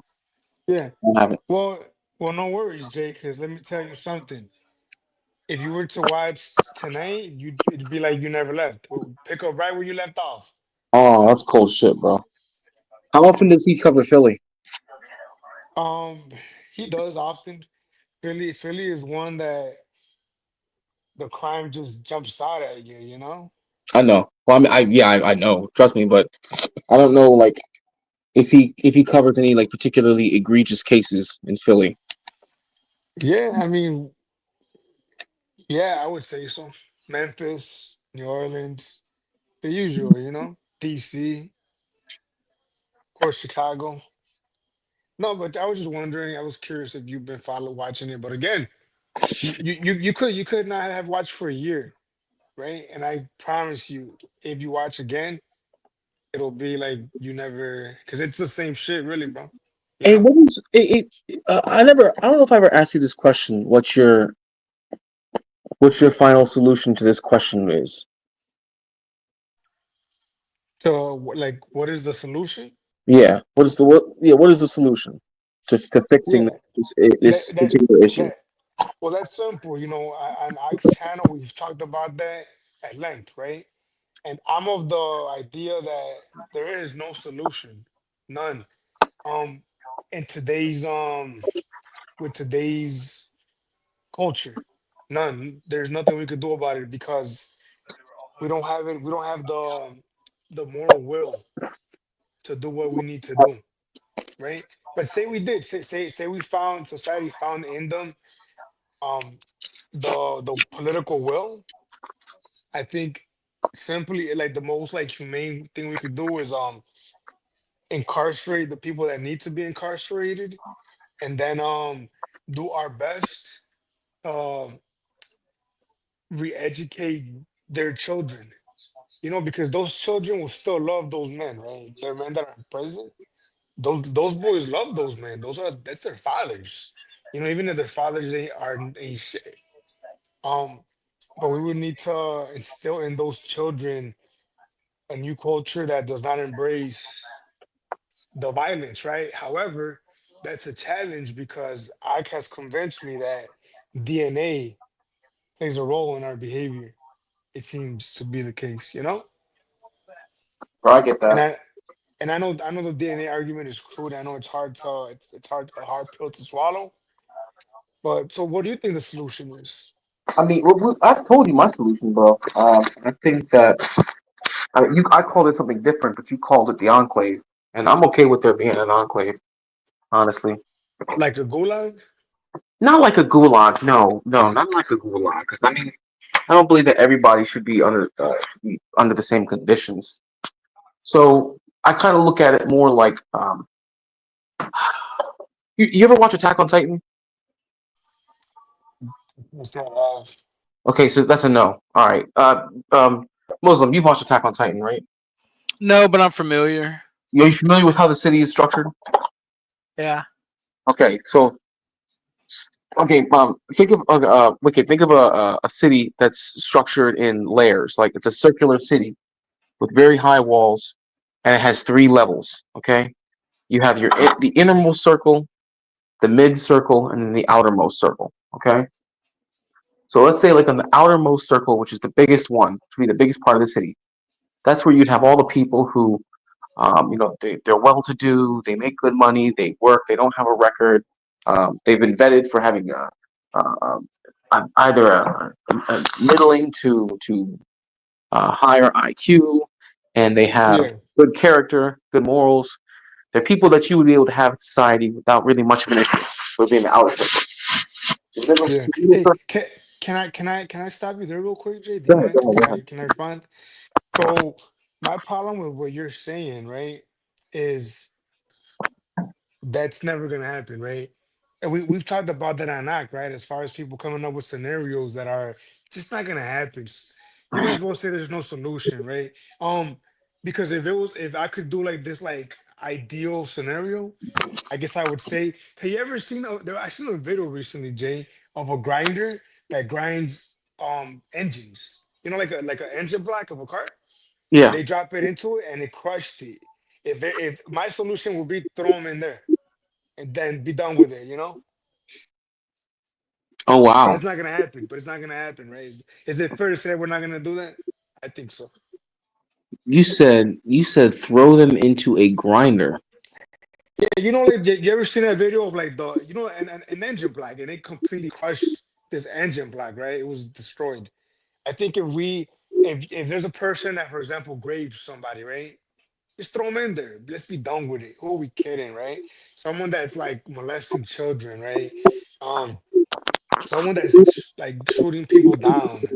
What do we want to see people that are like like the worst of the worst, Jay, and like having a bunch of kids and spreading their genes. You know, like does that make sense, Jay? Now again, don't think that I'm like obviously I understand that that's not gonna happen, and I understand that we treat people in our society um fairly, right? We even if you're even if you're a pedophile, we treat you the same as if you were Mother Teresa. You know, do you know what I mean, Jay? I understand that.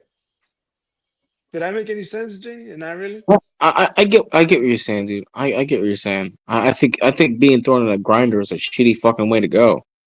But I get your I, point. th- I I feel like it's a quick way. I feel like it's a merciful way. Yo, so according to Jeffrey Epstein, CT just deleted every video except for every video on his Including channel, including his shorts. I mean, that's the safest way to go. what happened. Yeah, but if you do that, it destroys your monetization. No, it Been doesn't. Shinard, dude. No, it doesn't. It doesn't destroy monetization. Yeah, it does. No, you've already got the subs and you've already got the watch hours. Yeah, See, but you have to maintain them. I gotta get going, guys. I'll talk to you. Be safe. all right. See you, Wicked. Actually, it is 10 o'clock now, so you've hit 3 hours on the stream. Yeah. Or, All right, yeah. everybody. I'm gonna end it. Thank you for joining us. Next time will either be a horror game or one of the first-person shooter games. So Yeah, I'm come fixing enjoy to. us and hang out. Stay in the back. I'm gonna hang out. I'm gonna talk to you after stream if you don't mind. Okay. All right, I'm ending it. Thank y'all for watching. God bless you. Be safe. Smell like a minibar. DJ got that in the art. Bobby on the barbecue. Listen.